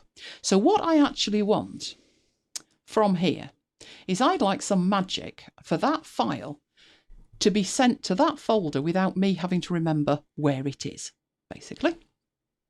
So just before I do it, remember we had 110 through to 122. Hold that thought. Right, in here, I can go to publish rather than export. And what I have in here are pre-configured publishing options. And all I need to do is send the rough cut out. It's already been configured. If we look at it, Google Drive, My Drive, projects, blah, blah, whatever, I don't need to know where it is. All I need to do is put a tick in the box and hit publish. And if I can get this back fast enough, we should see there eventually. So it's going through. As it gets to the end, boom, there it is. That little indicator means it's uploading it to Google Drive. But basically, I've got a rough cut for Mike to listen to, and I don't need to know where it is. I can't remember where it is. It's where we decided to put it 3 years ago. That's where it is. Right, so we've got the rough cut. We're going to have to speed this along a bit now. So Mike listens to it and says yes or no. It's grand or it's not, or there's a problem with it. 9 times out of 10, it's absolutely fine. So at this point, I would have come out of this again and I would have left that sat there. I get the okay from Mike. He says, yep, it's fine. Great. I go back to publish. And this time, I don't want to walk us wobbling, obviously. But I do want an M4A, which has artwork, etc. I want an MP3 and I want a full quality backup. Where are they going? I don't care. I don't care. It's actually going to put it into S3, the final location. That's going to S3. And this is going to a backup location. We can have a look. Projects, My Drive, blah, blah, blah. I don't care. No idea. No idea where it's going. And I hit publish. And what it will do is it will do all of that without me thinking about it. I do believe that is a pro-only feature. It's worth it for that, because once you've configured it and set it up, it's amazing. You just don't have to think. You literally do not have to think. So that show is being published as we speak. I will have to do one thing with it for it to be live, but the big thing, obviously, I'm showing you editing a podcast. I am not showing you publishing a podcast. It will be available, if you know the URL, when I finish doing what I'm doing. But I would have to take the time and put it in the feed, which is for another day. For another day. Believe you me, it's for another day, because we've got much more exciting things to do. And this has been pretty exciting, hasn't it? So let me show you what that looks like now. Another new folder here, so another tab. I have a link to MacBites on S3. So this is not on my local machine. You'll see that there's a little blue thing there flashing around. That's where we keep the shows, on the MacBites S3 folder. So we'll open that up. There are all the lovely shows. They are alphabetical, so obviously zeros at the top. But if we look at this, I need to make that public. So I need to right click and make it public. And I need to go to that one and make it public. Now they would be accessible if you knew the URL. You should know the URL. They're all the same and they're in the feed, but I haven't added that one to the feed yet. But that's why we use Hindenburg. It is fantastic. So quick recap of why Hindenburg. I know it's expensive, and if you don't want to go for the pro version, you don't need to go for the pro version, I guess. You can have one voice print without. If I go into here and you got your profile here, there's a generic one.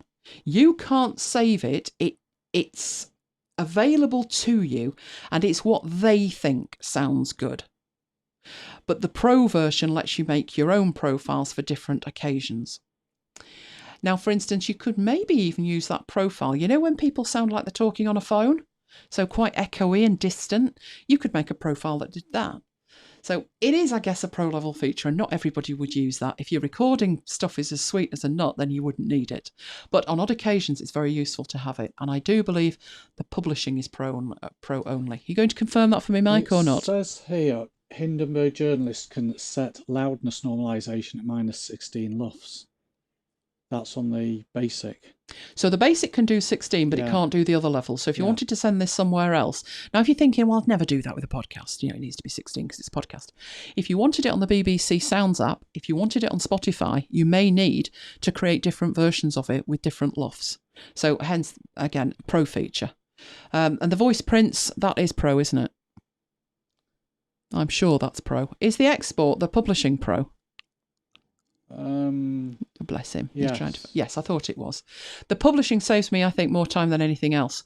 If you think about doing it without this, if I need 3 copies of it or 4 copies in a day, I'd have to do export 4 times. Whereas this publishing window means I only have to do it once. I could put a tick in all the boxes, boom, done. So they are pro features, but to get going, no, you could do with the standard one. You could upgrade later if that was any better for you. So that's the pro features. But why we use it? It's a single interface. It doesn't matter whether that is on a laptop or my big 27-inch iMac. It's the same interface. And I no longer need 2 extra screens with the extra weight of the interface to twiddle with the bits I need to twiddle with, because it's right there in front of me. This app is intended for voice work. It's also intended, as the name implies, Hindenburg Journalist Pro, for journalism and the spoken word, and that's why you have these clipboards. It would allow you to take an interview with somebody and slice and dice it. So you could intersperse clips of maybe songs or something like that. So if you think of something like, let me see, I wasn't going to show you this because I didn't think about it, but now I've thought about it, I could do. Let me see if I can find in here somewhere, music, audio hijack, somewhere in here. ABBA, yes, but where's Queen? Where did Queen go? Oh, it's not in there, is it? I do love my to be sorted folders. Oh, Queen special. Just not quite sure where the Queen thing went. Oh, what's this one? Another one there. No, not that one. Could you be anywhere else? No. Oh, I wish I could show you the Queen one. Oh, go on. I'll do a search for it. See if I can find the Queen one to show you the edit. And then maybe you'll understand just how powerful that can be. So I'm going into Whodaspot, hopefully on the other screen. Brilliant. Because it just makes it a little bit bigger for me. I will look up Queen, content type folder, and try and find where I put the Queen edit. I have literally no idea where the Queen edit went. Ooh, backups. That's a backup of the Queen edit. Where's the proper Queen edit? No, that's not you. Oh, Queen Special. That could be it. Project. Oh, that looks like it could be. Let's have a look in here. Excellent, excellent. There we go.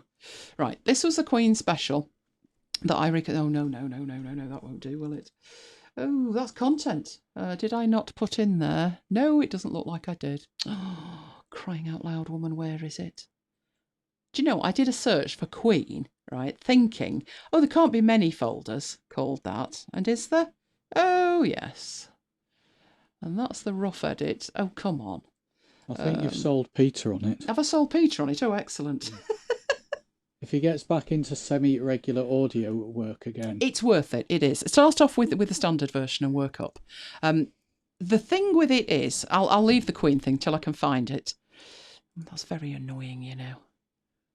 I want to see these folders. It's not that one, is it? Queen Special Tracks, Queen Specially Lane, Queen Special File. Why do I do this to myself? Oh no, there's hundreds of these folders. What would I have called it, Mike, and why? Queen Special. I'm thinking if I did a search for content type is... That's what the MP3 What is. if I put in NHSX, which is extension? So not a folder, any file, but with a Hindenburg extension. That might be a start. Got it. What's it doing in there? You know what it's like, don't you? Here you go. It's on Google Drive. Right, you've now got an idea what I was doing with this. I have a file, Hindenburg file, only 18K, despite the fact the thing was 90 minutes of Queen music. Who's heard my Queen special? My Queen special's fab, if I say so myself. And a folder that's got in it the files that this is referring to. So let's open that up. Not too many. I've got some Queen tracks here, but I've actually got way more tracks than you can see there. And I've got a few little bits here of me. But again, nothing like the number of tracks that I've actually got in that file. We open this up. And we do that to see it. What we've got there is the branding, the tracks. Now I've got different tracks in this one. I have tracks which is primary, and I have my narration. These are the Queen songs, and these are my segues. So what did you do there? You crashed on me, you swine. Oh, what are you doing to me? Come on, let's open that up again. I would admit I am killing this machine, literally killing it. Do you want to save the changes? Not really, because I didn't make any. Just show me. There we go. So let's go and see it again. So I've got that Queen track and that's a Queen track. But let's come to this little bit here where I'm talking quite a bit. And let's have a look why. Oh, it was the introduction to Bohemian Rhapsody. So basically, what I did with this was, if we look over here in the bins, all the tracks were separated out into the right order, which made it way easier to deal with. I had a recording of Queen for 2.5 hours. You'd never find the right bit. So I took some time. It's crashing. Why is it crashing? I think it's because it's on Google Drive and it does not like being on Google Drive. The reason it doesn't like it being on there is because these files are then rendered on demand. If you look, we've got a cloud icon there. So I think it would be far happier if I said, keep these local. At which point it would start downloading them. So that might stop it getting giddy with its little self. But I'm just trying to show you what I did with it in terms of the bins. If I can get it open, I will do some magic like that. If it crashes now, I'm fine, because I've got a screenshot of it. Right, so I've got each track in here. I've got all of my segues over here. And it did feel strange. I was doing this the day it was being broadcast, and I did it with 12 minutes to spare. It felt strange because I spent so long slicing and dicing and putting things in the clipboard. Nothing was on the timeline, and it was like, you've got 40 minutes. You'll never edit a 90-minute show in 40 minutes. But I could, because by doing that work, I could drag and drop from the tracks and drag and drop from the segues, just boom, boom, boom, boom, boom. And see it on the timeline there, which you can see. I also have down in the bottom songs I didn't use. These will be in my Queen special too. So heads up, you've got them in there. Okay, Peter, good night. I hope catch up tomorrow. We're almost done with this anyway. We're going into video next. I think you wanted to see video as well. So don't forget to come back. So that's what I did with that. That's what it looks like. The MacBites one, I will just show you. Let's come out of here. Go away. Let's go into... No, not InDesign. Definitely not. And let's go into... No, not MacBites 21. That was huge. That was huge. That was an hour 20 of something or other. That's a big MacBites edit, isn't it? I'll talk you through that one. Same principle. These are the chapters. Each chapter has a chapter marker. You can see the chapter marker at the top. Clicking on here, you can navigate through it as well. So it takes you into the individual bits. There's the credits at the end. Little credits that we put in. I think I'm a credit missing, but never mind. Over here, this is what a real Siri edit looks like. All these Siri bits over here. So if I show you that one. And what else have we got? So lots of Siri, but because it's named, I know exactly which bit to put where. So that single interface, which is quite workable at 1600 by 900, to be honest, is all I need. So I no longer need the heavy weight that is Adobe Audition for this kind of work. You might need that for some other kind of work, but not for editing a podcast. Absolutely not. So that was Hindenburg and why I use it. Most things have the track. Some of them have chapter markers, but by no means all. Not many of them. I've never seen anything as good as this clipboard that saves time. The pro features are the publish rather than export, where I can export multiple times. So publish is like exporting with a macro, basically. And the other thing is that I can profile my own voice, and then when I've got a cold and I'm feeling rough, I can make myself sound better. That's Hindenburg, and Hindenburg is fabulous. It is amazingly fabulous. So let's go back in here and see what's up next. We did talk about Hindenburg, I do believe, what we did in After Hours 11, which was back on the 26th of January, we did the soup to nuts on publishing. What we didn't do in that show was show you the edit, because it was a real show we were publishing that was an hour 20 and no one wants to sit through that.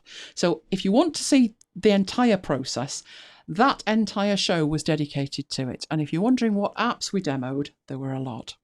We start the planning in Notion, we do our recording in Audio Hijack, we edit in Hindenburg, we do the artwork in Affinity Designer, we use PicSave to manage the chapter markers, our show notes go into Scrivener, our publishing of the blog posts goes into Ulysses, we have BB Edit to do show notes as well, to make sure they're all right, that they work all right.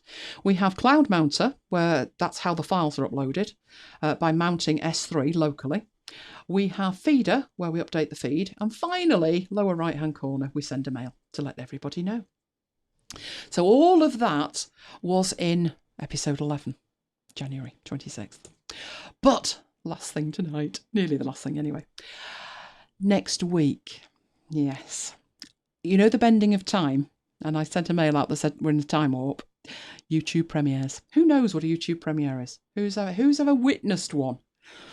Basically, this section is going to show you what is a YouTube premiere and why do you care. So let's go in and actually have a look. But in the meanwhile, I want to know whether you have partaken of a YouTube premiere or not.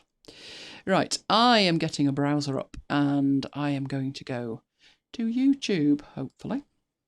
Let's get to YouTube. And where are you? I've got that screenshot in the way. Oh, look, it's telling me I'm live now. Fabby. Oh, look, Elaine's live. I'm glad to know that. I'm glad to know I'm here. Right, this is YouTube. I have the option to upload a video. I can create a video or I can create a post. You see all my disaster films down there, Mike? Right.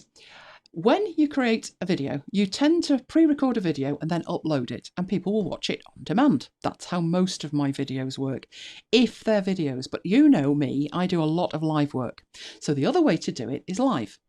Now, what if I want something to go live at a specific time? Interesting. So wouldn't it be good if, while we are otherwise engaged, we need to be out, you're out earlier, aren't you? I'm here. Then you're back and I'm out. Then we both need to dive out for half an hour. And so basically 9 o'clock next Friday would be a bit of a rush. But we'd be quite happy to sit here with our feet up and attend in the chat, basically. So what we need to think about with that is it possible that we could kind of schedule it? Well, it is. If we have a look at creating a video or a post, you've got options here. You can upload a video, you can go live, or you can create a post. Now, a post is more like, I don't think that's actually a video. That was added to my account and I've never looked at it since. But going live's an option, but that go live is not what we do. We do a scheduled go live. We type in all of the metadata so you know what show it is and when we're going live. The go live button just means, boom, I'm live. So there's no meta and nobody gets any notification until the death. So it's not a go live either. Well, we could upload a video. The problem is if we uploaded a video, you'd have a problem in terms of it would be live as soon as it's published, unless you make it unlisted. So in the middle here, when you come to upload a video, you've got the option to have it public, unlisted, private, or scheduled. You have 4 options. Public, as the name implies, as soon as the video is uploaded, it's public. Now, normally that's not a problem, particularly if you actually want people to be able to see your stuff. But as soon as it's uploaded, if it's like high def, it's going to be quite big, isn't it? The file itself is going to be very big. And once you've uploaded it to YouTube, YouTube needs to weave its YouTube magic with it to optimize it. So if it went public straight away, some people might watch and say, oh, the quality's not there. That's because YouTube's crunching and optimizing as it goes. So sometimes you might want to make it unlisted until all of that crunching's happened.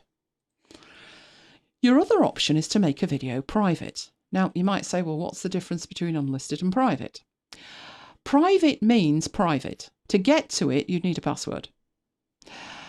Unlisted means it's not listed in YouTube, but if you have the URL, you can get to it. So it's sort of semi-private.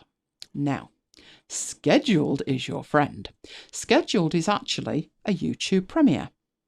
What it is a pre-recorded video. So the video is already there. It's finished, it's complete, it's done, it's edited, it's going to be made live, right? But it will, and it will be uploaded today, right now, but it will only be made live at 9 o'clock next Friday. Oh, that's a YouTube premiere. So although it says they're scheduled, that's what it means. Now, just to show you, this is new. So in here, it's been around for a couple of months. It was in beta and I got access to it and I thought, that's cool. But you've nodded off in the chat, so wake up again. Let me know what the problem would be with that if you think about an after hours. If I'm sitting here right now, can I make a premiere of next week's show? So give me a yes or give me a no. And then if you say yes, tell me why. And if you say no, tell me why. So what would stop us being able to do that? But just to show you what this will actually tell you, if you go have a look at it, gives you the whole of the thing here. So there's a little video you can watch, but it actually tells you that a premiere is like a movie premiere. It lets you and the viewers watch together at the same time. So instead of me doing all of the demo stuff, I could actually lounge in the chat and chat with you. I wouldn't be chatting with you in the way I normally do, via audio. I'd be chatting with you in the chat. So it allows you to upload a video and then, as it says there, create a buzz around it. Because you've uploaded the video, no one can see it, but there is a watch page and you can take the link of that and you can share it. Are you all still nodded off in the chat? Come on, wakey, wakey. What would stop me? Because this sounds great, doesn't it? Absolutely great. So it gives you all the information here of what you do. So click upload at the top. I'm just watching that. Nearly had a fit. Greater than 1080 is not supported. Luckily, 1080. Right. Preview and publish, and you've got this set as a premiere option. And then you can start immediately or schedule for a later date. So this is all the information that you need in there. It explains that you will get a watch page. So as far as you're concerned as a viewer, you'll see the fact that it's premiering at 9 o'clock next week. You'll see the title of it all here. You'll get the chat live, so you'll be able to chat with each other, and I would be able to bob in as well. And you can monetize your Premiere, you've got your FAQs, and then you've got your alternative upload methods. So, right, Kim says, one problem is you can't demo our questions. No, I can't, because it would need to be pre-recorded. If I'm in the chat, I can answer questions, but we've taken this for a reason. We looked at the rest of the year and said, no can do those dates. Not at that time. We could do it earlier, we could do it later, but we want some kind of consistency as to when it appears and when it goes out. People are used to it. If we don't do a Friday night, people say like, I was there last night, I made a mistake, I forgot it was Saturday. So we wanted to be able to do this on Friday night. A bigger problem for us, this is the big reveal of the day, people. A bigger problem for us is, think about how long it takes to put together an after hours. How much work goes into the slide deck, the stuff we show, the demonstrations, the demo files we create. How on earth could I have right now, sat here tonight, next week's show finished? Jonathan's falling off his chair laughing. MacBites is a flexible schedule, isn't it, Jonathan? The chances of having a show, well, not the next show ready, the one after that. I mean, who can do that? Who can do that? It's like cooking for Thursday on Tuesday, isn't it? That, to me, would be the practical limitation on this. How can you possibly have a show ready for next week? Well, this is the big reveal. Are you ready? Are you ready? Today, the show we're doing now, episode 40, this is the third episode of MacBites we've done today. Oh, we did it. We have already got next week's show in the can. Now, there's a funny story with that, isn't there, Mike? He's saying... I'm saying nothing. Nothing. No, I bet you're saying nothing, you swine. I can actually show you next week's show if you would like. Here is next week's show. That is Handbrake. It is still crunching next week's show. This was all planned. It was going to be fabulous. Then we had a crisis. So we started the recording late, but not a problem. It got recorded. Then we came to the edit. That was fun, wasn't it, Mike? Still saying nothing. I'll explain more about the edit because that's what I'm going to show you next. But you'll see we've got 22 minutes 46 seconds until that is ready to upload. And in 22 minutes 43 seconds, that's what I'll be doing with it. I'll make it live with you. Next week's show is in the bag. Unbelievable. Right, so I'm going to show you how I did that. Once I've got that file and can actually upload it, we'll go through this entire process and upload it. This poor machine is creaking at the seams. It's broadcasting live to you. It's recording a TV programme. It's recording my audio. I have Camtasia recording the screen. ScreenFlow's recording the screen. And Handbrake is crunching a video. If you can hear any noise, that's the fans taking off on this poor machine. So I'm going to let that strut its stuff while I explain what the edit looked like on that show. So let's have a look. We sat down exactly as we would do to do a live show, but we didn't particularly do it as a live show. And I've just realised, Mike, I potentially have made a smidgen of a boo-boo here. I'm using Camtasia right this second to record. If I open a file to edit, it may well spit its toys all over the place. But you know what? I'm going to do it anyway because I have a backup recording going. So I will show you the edit. Let me show you the edit. Where did that go? I've drawn a complete blank now where I put it. Oh no, I remember. Had it open ready. It's this being organised that does it. Can't do it, can I? No wonder things are slow on this machine. Right. This is After Hours 41, the edit. There you go. How we did it is we have another NIU folder, not in use. That's all the backup recordings. But what we do have in here is my screen recording, Mike's screen recording because he did a bit on Excel, my audio and Mike's audio. Now, the issue before you start here, which if you're using ScreenFlow, you don't need to worry about, is this. My file is absolutely fine. So let's see if we can kill Camtasia. I'm sure it'll turn its little furry toes up, but we'll see how we go. I'm giving it a little bit of latitude in the opening of this here. That's my file, but actually that's got a bit of an edit on it as well, so you can see it's edited at the bottom, and there's all the assets in it. The thing is, Mike's file wasn't in there. So I'm going to close that one and open up the demo one. So this is the one I'm going to do the demo with. You can see it's an exact copy of the first one, but I can play around with this one. Right. The issue is, there's my video recording, there's my audio. There's Mike's video recording, and there's Mike's audio. And I needed a few slides to put across things. So that's what that is. The thing is that's tricky, even if you're doing it in ScreenFlow. Mike recorded his on his machine. How did I get Mike's recording in there? And the trick with that is, if you look in this folder, if you use Camtasia, Camtasia can create something called a TREC file, which is a TechSmith recording file. You also have a CamProj, CMProj. And here's a really good trick. That was recorded on Mike's screen.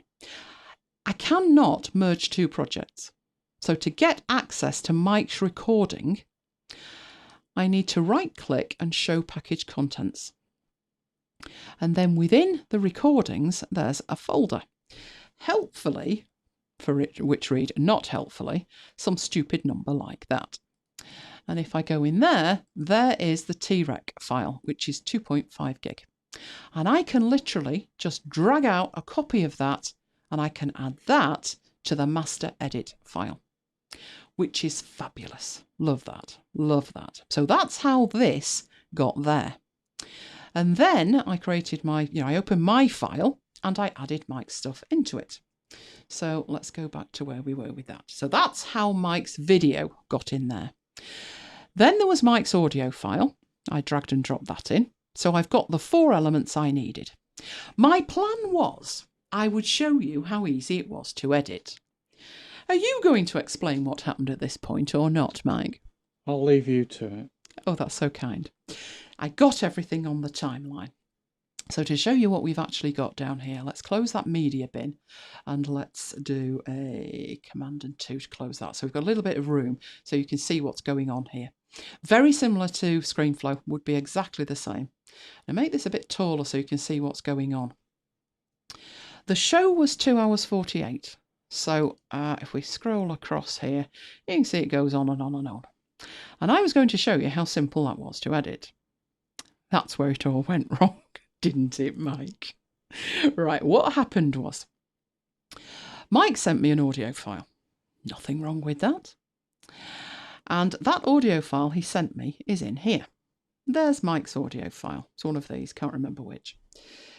If I bring the properties back and have a look at it, I can tell you that there, I do believe, is the file with the problem. So if I bring that back to 100, that's the problem. If you look along the bottom, you can see there's chatter on it. We have a waveform on it. I thought, what's that? This was Mike. Mike at this stage was heading off to make me some tea and get me some brandy. I've been working that hard. And the issue I'd got was I press play on here. Now, I think I can get you to hear that. So let me switch from Hindenburg on my sharing audio with you to Camtasia and see how it behaves. Let's see if you can hear it. Come on, back we go. Let's play this. Isn't that beautiful and peaceful? And what is it doing on Mike's audio track? The thing was, I pressed play and I'm like, somebody's turned some music on somewhere. And I left it running and I'm looking around the rooms. Mike, have you put the radio on? Mike. And he said, I can't hear you. So I pressed the space bar to stop Camtasia running and the music stopped. And I'm like, there's music in Camtasia. Where from? And I'm sat there looking at what you're looking at now thinking, where's that from? Obviously, if that had been in the room, we would have heard it. Thing was, that's all I've got. I've not got Mike. And obviously, you've just noticed, Neil, there's a fabulous demo going on in the background. No voice. Yes, what he'd done. I said to him, have you tested that audio? Oh, yes, he said. Little porky pie there. If you're not up with rhyming slang, a little white lie there. I don't think he had checked his audio because I've got music. It's lovely, isn't it? Lovely music, yeah, but it's not really what you want when he's talking VLOOKUPs. What had happened was Mike's broadcasting Brooklands 196 from his computer. He'd wired the audio up wrong. So we got a lovely recording of 2 hours 50 minutes of Brooklands 196. So all of a sudden, the edit became the nightmare edit from hell. Let's just say he owes me big style. And the bottle of gin that he won last night, coming my way, and I'm teetotal. What on earth do you do in a situation like that? Well, we had a backup recording. The audio was recorded separate as well as with the video. So belt and braces. We're not talking the physical backup to a digital recorder. We are talking to Audio Hijack. If you're wondering what Audio Hijack looks like, I'm using it right now. It looks like that. So that's my microphone at the top. That's Mike's. And that's my backup recording. So as I speak, you can see the orange lines bounce away with themselves. Mike, you say hello. Have you dropped off your twig? Hello. Right, say it again. Hello. You can see Mike's line, orange line in the middle, bounces up and down.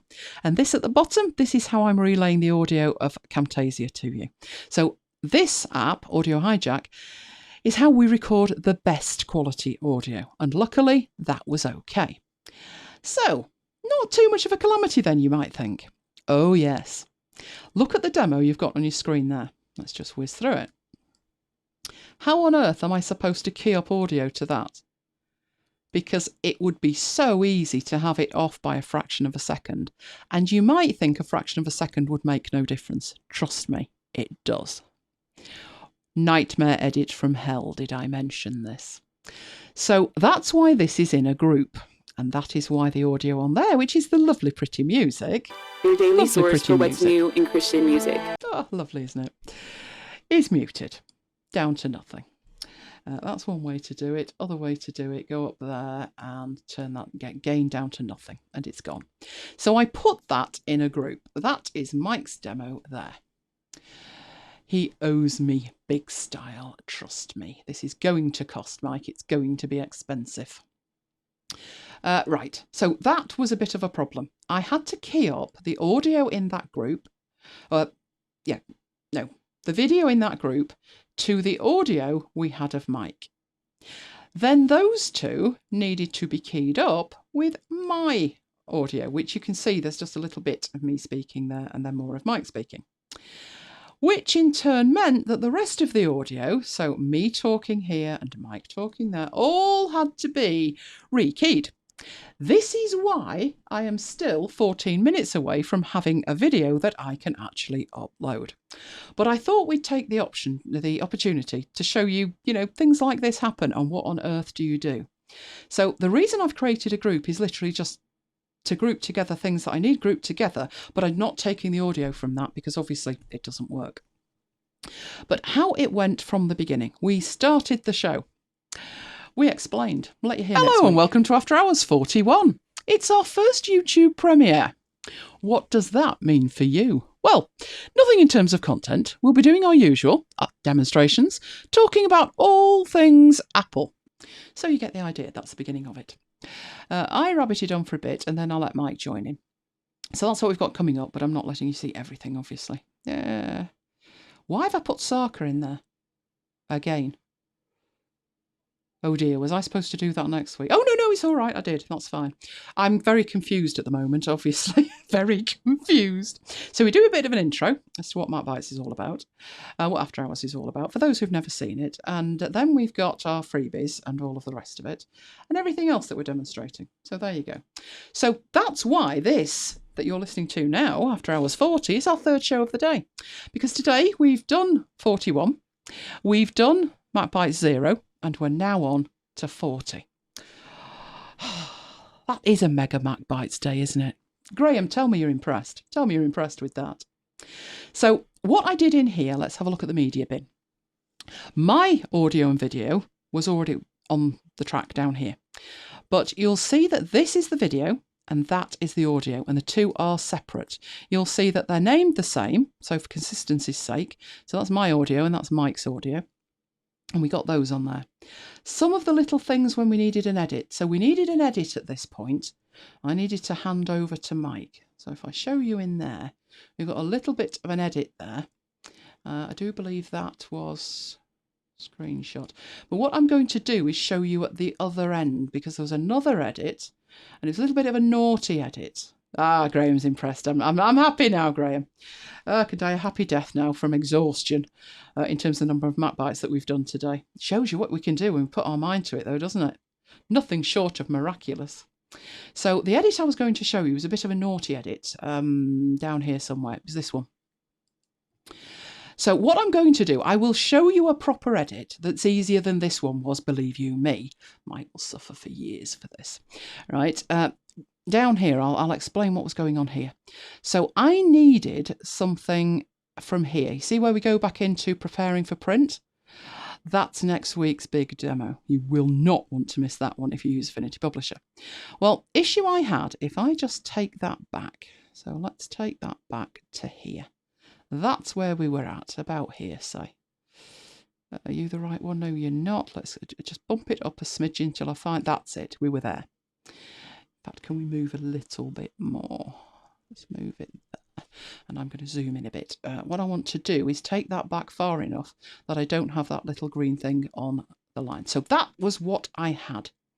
And that was a problem, because Mike's video finished here.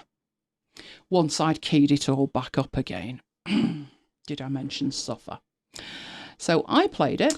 Ah, right. Okay then. Excellent. Excellent, excellent. Excellent. Yes, learnt lots there. Right, and the problem is got a gap on the timeline because Mike's screen had finished and my screen hadn't started, so we got a big black thing. Well, the feature I'm going to show you is the #1 feature that made me move to Camtasia. How would you fix that in ScreenFlow? And what you would need to do is move to here, export that as an image, drag the image back on the timeline and key it up to fill that gap. And I have to do that quite frequently. Oh, Neil, have you missed something? No, you've not missed something. No live chat, live show next week. The show next week will be the one you're looking at in the editor right now. There will be live chat. You will be able to chat amongst yourselves and I will be bobbing in. So there will be chat, yes. I won't be able to reply to you in terms of audio, but we will be there with the chat. So any suggestions, questions, etc., we will answer. We just won't be able to do it via audio because physically the show is already done and it will be uploaded at some point. So that's the plan. It's either that or no show. We figured any show would be better than no show. So back to what I'm doing here. I have to do that quite frequently in videos where the screen recording has finished and I need to show something different on the screen. So this sole feature is brilliant. It's genius. What I want is that frame extended backwards. Can we just take that and move it to at least there so I don't have this black bit in the middle is basically what I'm after. That's it. But in ScreenFlow and every other editor, that's a living nightmare. But in here, if you hold the Option key down, you change your pointer. I'll try and get it where you can see it. It changes to a little chunk of the timeline with an arrowhead on it looking backwards. Let's see if I can do that as well. There you go. Can even make it bigger for you. And what that means is that symbol, it means extend backwards. So if I leave that on and show you. So with that symbol, click and drag back. And I can drag that back as far as I need to. And it fills in the gap. With the frame it was on when you started dragging. I can't tell you how amazing that is. It's the only editor I've ever seen that actually does that. I am going to do that again without the zoom tool so you can actually see what I'm doing. Option key held down, get the symbol, drag back, and it fills the gap. That is stunning. Nothing short of stunning. So the little gap we had, we now don't have a gap. It appeared. You'll notice at the end, if I can get to the end. There we go. We have another little bit of that, and that's because we're advertising the next show. I'm dizzy. 42. I'm not finished 40 yet, but I have done 41. I asked Mike a question, so we cut that little bit out, and that's what the stitches are for. And then at the very end, do you want to hear the end of next week's show? Before the end of this week's, that's bending time for you in the chat, and it's weird. It's weird, but we will be back to normal next time, honest. But for now, it's going to be goodbye from me. And goodbye from me. And we will both See you next time. Ooh, end of next week's show. So that's what we did, how we did it, and the next step is to get the video uploaded, which I intend to do tonight when it's finished exporting. But what I'm going to have to do at this stage, because it's not finished exporting yet, did I mention murdering Mike? Right, I'll show you something else that we demonstrate next week. And once you've seen this, it's an unboxing. You need an unboxing. We all need an unboxing. This is something I'm particularly excited about with my unboxing. So I need to get a video on the table of some description, from somewhere. So where did that webcam go? Where have you gone? Oh, you wrap round a bottle of water. Right, there we go. Webcam. Let me get the other bit up. And I think I needed that higher, didn't I? I remember that. Can you get the light on, Mike? Because you're going to need to see this. So let's get my... No, not you. No, I don't want emojis yet. I need my multicam. So I'm getting the light on in the plate. I've got some really dodgy shadows there, Mike. Really dodgy. If they're too bad, we'll sort that out. Oh, and there's all my bottles of water and my multiple glasses. Don't ask about that. Needed to dive out, get another pair of glasses that I could actually see with. Mind you, I didn't get to bed till 5 o'clock this morning. I was working on the show. Did I mention that? Right. I've got all sorts of rubbish on the desk. Where's my mouse pointer gone? Come on.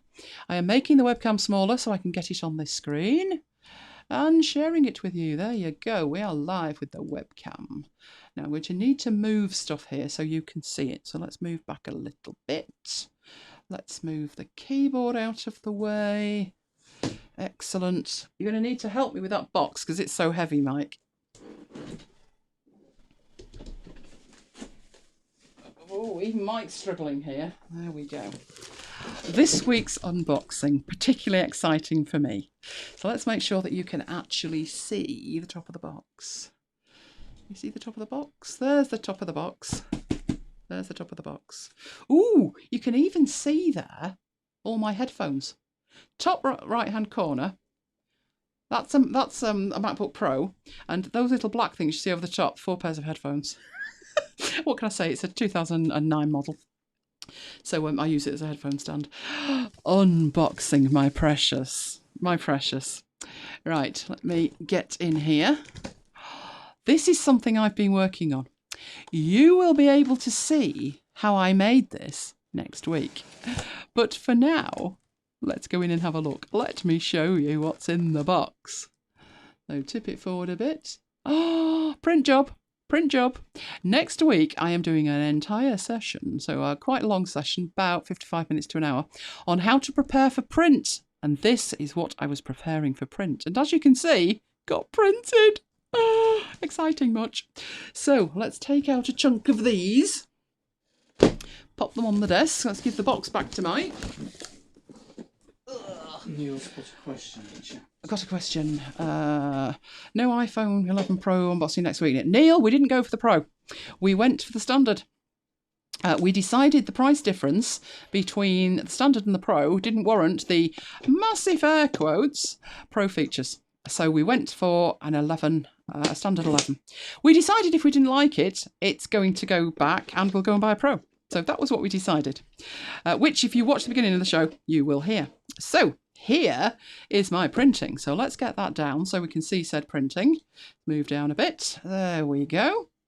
This is the gala dinner that we are organising, and these programmes for said gala dinner. So let's get the elastic bands off. Let's take one off the top and show you what we've got. So all of this was designed in Affinity Publisher, from soup to nuts. Zoom that a bit so you can see it. There we go. We have a dark image on there. That's on a dark background. It's supposed to look like that. I can't see the bottom of that screen, but never mind. We went for lamination on the cover, so it is very shiny. If I pick that up and waft it a little bit, you should see the light shine. 8-page brochure. So let's get that there so you can see Affinity Publisher. So there's the gala dinner on it. Really, really liking that. So I have had several questions about how to do something for print. Can it do something for print? Because initially, as you look at Affinity Publisher, it actually looks like there's quite a bit missing in terms of making something press ready. But hopefully this will prove to you, no, that went off to our print service, who were very pernickety about spot colours and registration marks, you name it, they wanted it. And their instructions on their website were copious. 1, they were incorrect, and 2, they were for InDesign, Illustrator, and Quark. So Mike rang them and said, okay, well, this is coming from Affinity Publisher, so, you know, what do we do to translate that? And the guy said, Affinity what? Never heard of it. Criminal. So I went up there and I sorted out the instructions for InDesign. And I say, I think in next week's show, think of it as translating Swahili into Affinity English. And that's what I did. And it is doable. So I had bleeds, I had crop marks, I had printer's marks, I had registration marks. I can make a PDF from it. I converted the colours. Everything was done soup to nuts in Affinity Publisher. And that's what we've ended up with. We are blissfully happy with it. Other directors haven't seen it yet, but we're happy with it, so that's all that matters. So that is the big demo next week. How I did that in 2 different ways. 1, doing it if you know it's for print at the beginning. But also, what if you don't think it's for print when you create it? And that's the situation with this. This started life as let's send everybody a PDF. Well, that's no problem, is it? RGB, no bleed, no printer's marks. And once it was finished, everything was in there. Got the bright idea of let's create a printed version. Blue. But it worked. So the second part of the demonstration is taking an existing document and making it print ready, even if it didn't start life print ready. Can't say fairer than that, can you? So that is the main demo that is going to be in next week's show. The other bit, as you've seen, is XLOOKUP, which Mike's doing, thankfully. I'm not doing that. So what I'm going to do with this is my export's ground to a... Right, so I did preparing the video. What I wanted to say about that, I could show you that edit, but we'd be here all night because Mike recorded music. It happens. At least you know it's salvageable, but I'd like to show you a video edit that wasn't quite the nightmare edit from hell. It doesn't matter whether you use ScreenFlow, which is basically the standard, it's the de facto standard on the Mac, or whether you use the alternative, which is Camtasia. Now, we have been asked several times why we moved to Camtasia. We have explained that and demonstrated. In After Hours 16, the date of which escapes me but must be March sometime, we took a look at the features of 7 features of Camtasia, which were why we moved, the best 7 features. So check out After Hours 16, which, there you go, 9th of March. Now, the other thing to think about with Camtasia, because although we are called MacBites After Hours, we have a lot of people with us who are not Mac users, which is fine. We love everybody. Camtasia is cross-platform. Now, Mike needs to work cross-platform. So when we did MacBites 120 rather, don't make that mistake, we'd be listening to that and that would be terrible.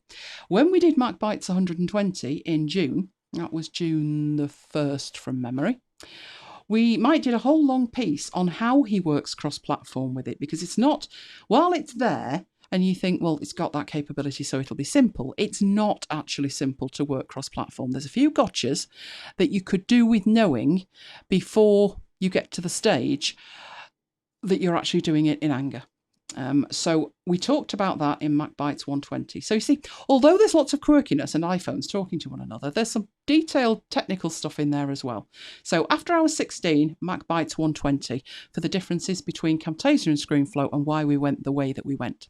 However, you've seen tonight, I've told you, I am recording. In fact, I can show you that.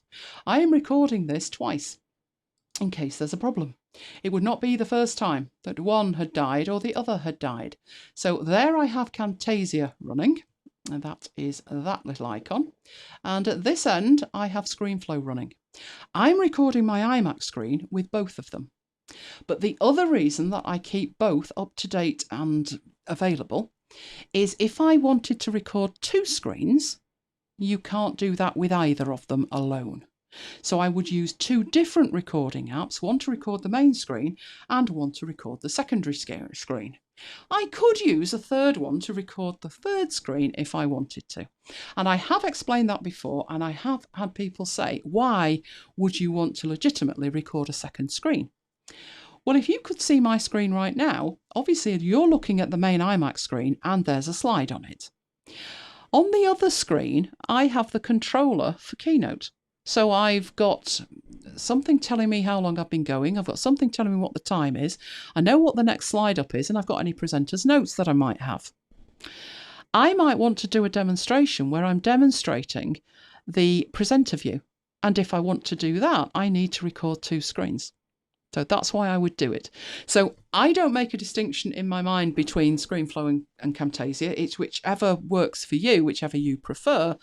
I just prefer Camtasia over ScreenFlow right now for some of the features that I showed you, and they're in After Hours 16 and MacBites 120. Right, what's that slide there? No idea what that's about. That is telling me that next week, that's what's coming. Now, as we've said with Neil, we won't be there live as in able to answer questions. We'll be in the chat with you for at least part of it. But do join us live, massive air quotes, for the premiere. It's the first time we've done it, so hopefully it will all work. I'd appreciate it if you did turn up. Do go in the chat and let us know how it went for you. Did it start on time? Was there any problems with it? That way we can sort it out with YouTube if there are any problems. It will be available afterwards just as a standard video. As soon as it's finished, it will become just like any other After Hours and be available on demand.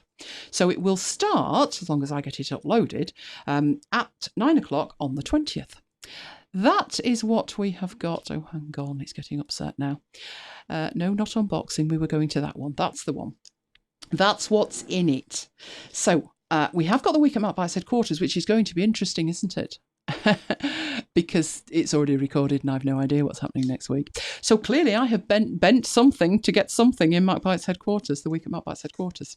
I have timeless freebies for you. So they're not going to be the weekly freebies, they're going to be timeless freebies for you. And there's some very good ones. We're taking a look at Catalina. I know not everybody is a Mac user, but Catalina is a new OS and it is coming out very soon. So I've got a couple of tips and tricks in there that anybody is going to need if they are even contemplating Catalina, so don't miss that bit. Then we're looking at the Sarka browser extension, which I've been threatening to do for 3 weeks but kept forgetting. If it's not in Keynote on the slides, I forget. It's really worthwhile. Think of it as Alfred for your browser. It's that good. Then as who pointed that out? Neil. Then as Neil pointed out, Mike will be showing you XLOOKUP in Excel. Even I thought that was good. Now, do you want to explain the reason why you couldn't demonstrate that this week or last week? Last week, particularly. Last week, because it was only just out and I didn't have it available on any of my devices. But it's more complicated than that, isn't it? It'll all be revealed next week. Oh, you're revealing it all next week, yes. Are you? It's still in beta and not everybody has access to it. So if you're trying to follow along and you type it in and there's nothing there, don't get concerned. It will roll out to you sooner or later. I got it actually before Mike, which peeved him greatly. I said, you know this XLOOKUP thing? He said, yes. I said, it's there. What? So it got to me before him. So I said, well, you can use my machine if you want, but it didn't end up that bad. Then we've got the big demo, which as you can see, you've already seen the unboxing of my toys. Very pleased with those. I've got, that box is so heavy because there's another 150 in the box. That was only 50. I'm showing you preparing for print in Affinity Publisher from soup to nuts. So I'm starting as if you've never even opened Publisher. And I'm also showing you how to convert one. We also have an unboxing, and I, from the life of me, can't remember what that actually is. That's concerning, but never mind. So that's going on next week. Now, what I need to think about right now is getting back and seeing if that is finished. Fingers crossed, everybody. Fingers crossed for me. 37 seconds. Call that timing or what? So hopefully my video will be available very shortly, which means I can do this thing and wrap up tonight. So before I go, I've got to make sure that I've got a show for next week. So who doesn't know what a handbrake does? Well, it finishes... Oh, wait, I thought it was 37 seconds. It's 1 minute 24. But we're nearly there. Look, 99.12%. So we are very, very nearly there. I'm now leaving the machine alone and letting it strut its stuff. Go on. Do not die on me now. Right, Handbrake allows me to take a big video file and crunch it down to be a smaller video file. That means I should technically get it uploaded to YouTube faster than if I uploaded the big one. Now, the way I do it is I, from Camtasia or ScreenFlow, export to a full quality MOV, and I use Handbrake to crunch that MOV down. So you can see at the top there, it says MOV, rather than upload the MOV to YouTube. Why do I do that, you're thinking? Let me enlighten you. I had to dump this quickly. This is the file I'm crunching, which is next week's show. Look at the size of it. 265.45 gig. That's why I'm not uploading that file to YouTube. I am crunching it. I have no idea what size it's going to end up, but when it's finished, it should be in my what I call my encoding queue file. I'm getting a little bit concerned that I do not seem to have a temporary file in my encoding queue, but time will tell. 13 seconds. It's going to Documents Local and Processed. So what I will end up with is, if we look across here at the tracks and size, I should end up with a 1920 by 1080 video, which is, where's the length of it? Oh, it's muxing now, but it's finished. Ta-da! Why are you not in my encoding folder is my question if you've finished. Anybody got an answer to that? Maybe I'm looking at the wrong encoding queue, but I don't think I am. Look, it says processed. Oh, that's the encoding queue. No. I'm in the wrong place. My fault. Your mistake, my fault. Let me go into processed and see the file. Here we go. There it is. 674 meg. So it's fairly big, but at least it's 25% or 20% of what it was. That's the file I need to upload to YouTube. That's the file you'll be watching next week. So let's get that done. We can wrap up and all go to bed. Right, I'll put that over there ready to drag and drop. Now, according to the instructions we've seen, I need to go into here and I need to tell it that this one is scheduled. Well, that seemed pretty painless, didn't it? Next thing to do is to drag and drop the file. So there's the file.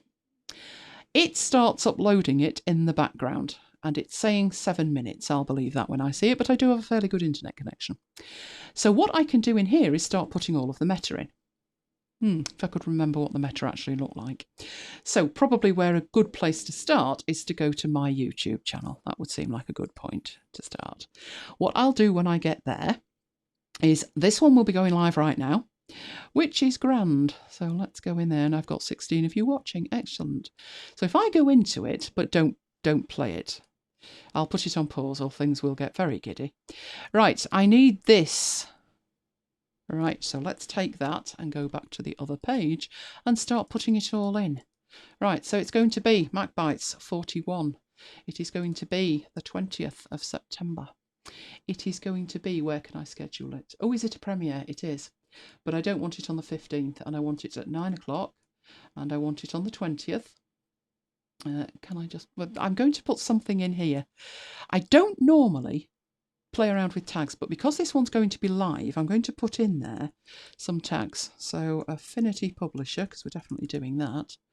So here we go. Affinity Publisher for Mac, yes. Affinity Publisher tutorial. It's not a review. Yes, I'm sort of doing a book. That'll do. Now, then I need Excel. So Excel. And it's an Excel tutorial, but I will just put Excel in as well. So we'll just put Excel in. Let's try Excel again. What else would fit, Mike? Formulas and functions, that would make sense, wouldn't it? Lookup. And I should also put lookup. Yeah. lookup in Excel. That's a good one. And I need to put in XLOOKUP, because that may well be what people are looking for. Now, you'll see the suggestions. It's suggesting VLOOKUP, but I know better than they do. No, XLOOKUP, it's a thing. So just do it. So I've got a few tags in there. I could optimize the life out of those if I wanted to, but I'm not going to be worried about it at the moment.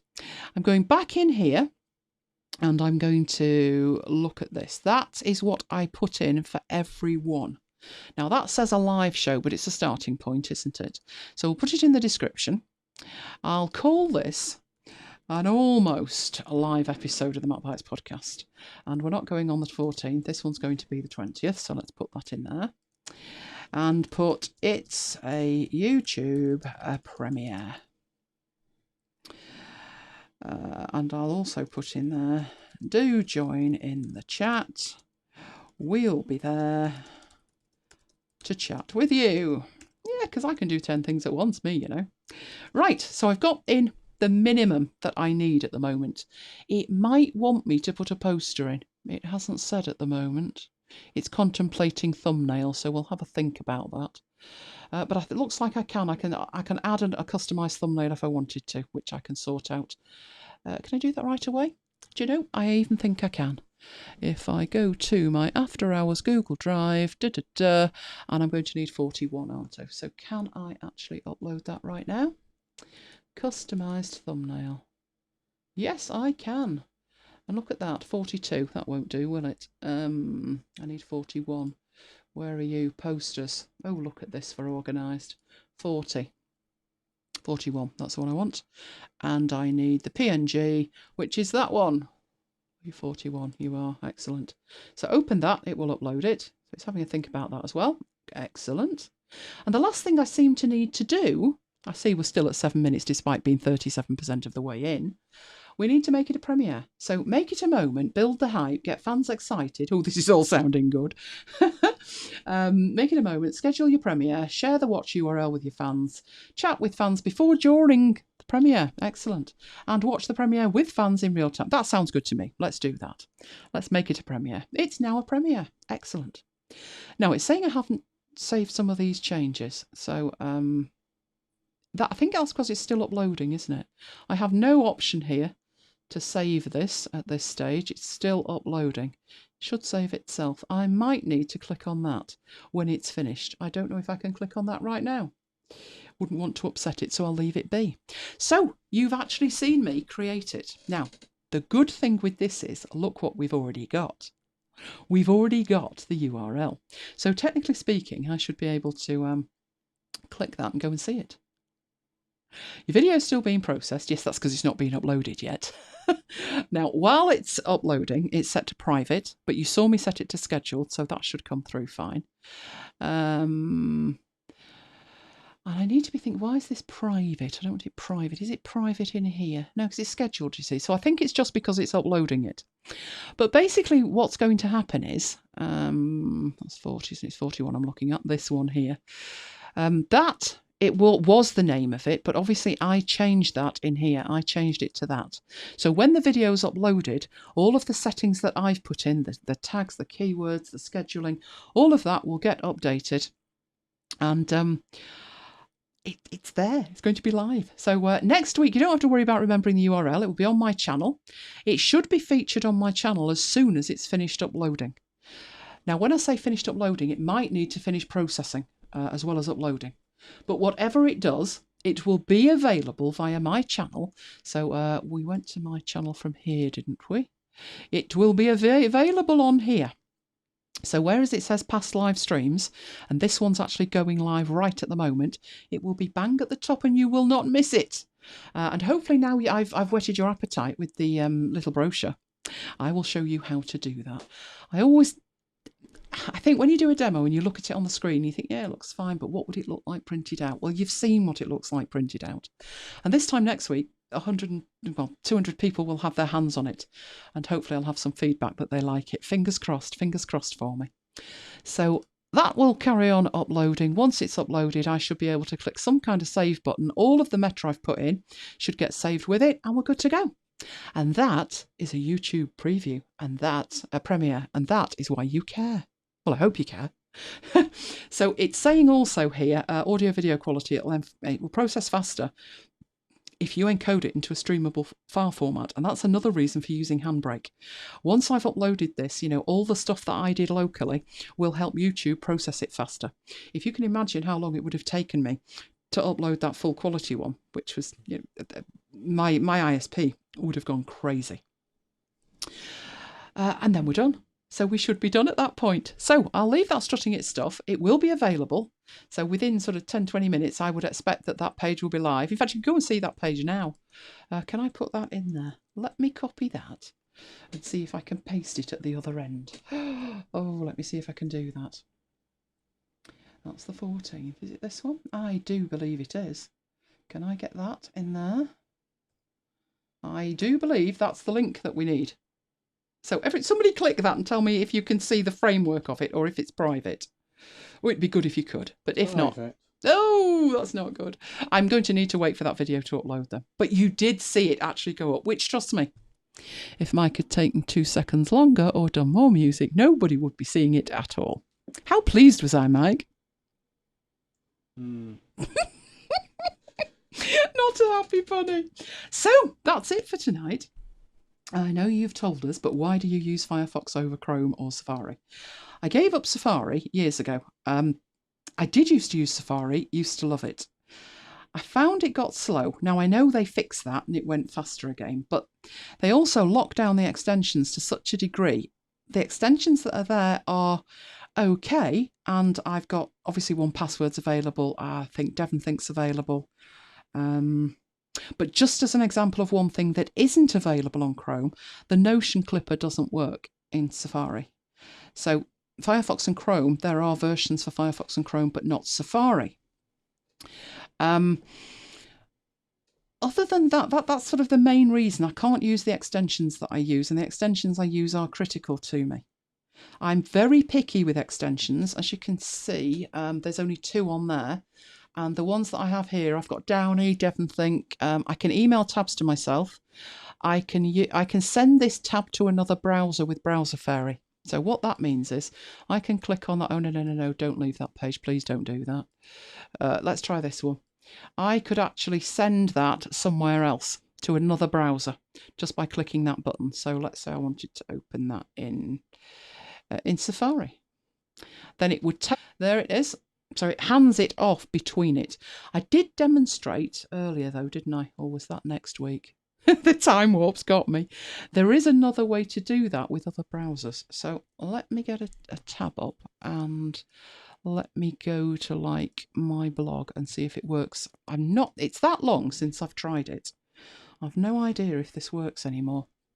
So I'll squish that down to the left and I'll squish that down to the right. Can I take that from there and pop it in there? Yes, I can. So I don't worry about particularly... Oh, my encode's done, is it? That's interesting, because you did that a while back. Oh, I know what's happening. That's come on, because it's midnight. Happy Saturday. Sunday, is it? What day is it? Sunday. Happy Sunday, everybody.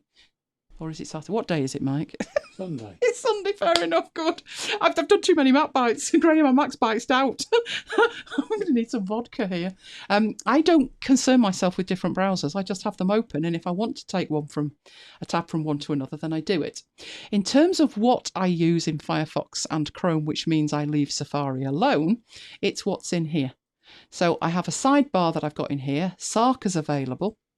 All my clippers work perfectly. And I also have an ad block in here, which I know you can probably do now in Safari. But the reason I actually use Firefox over Chrome, why Firefox is my absolute favourite, is things like this Firefox Facebook container. So look what happens. If I go into Facebook, so I don't do anything clever, I just go into Facebook. Whatever I do in here now, Facebook's tracking me. So if I were to go to Amazon and I was to look up purple napkins, I can guarantee you within Facebook, within 5 minutes, I'd be seeing adverts for purple napkins.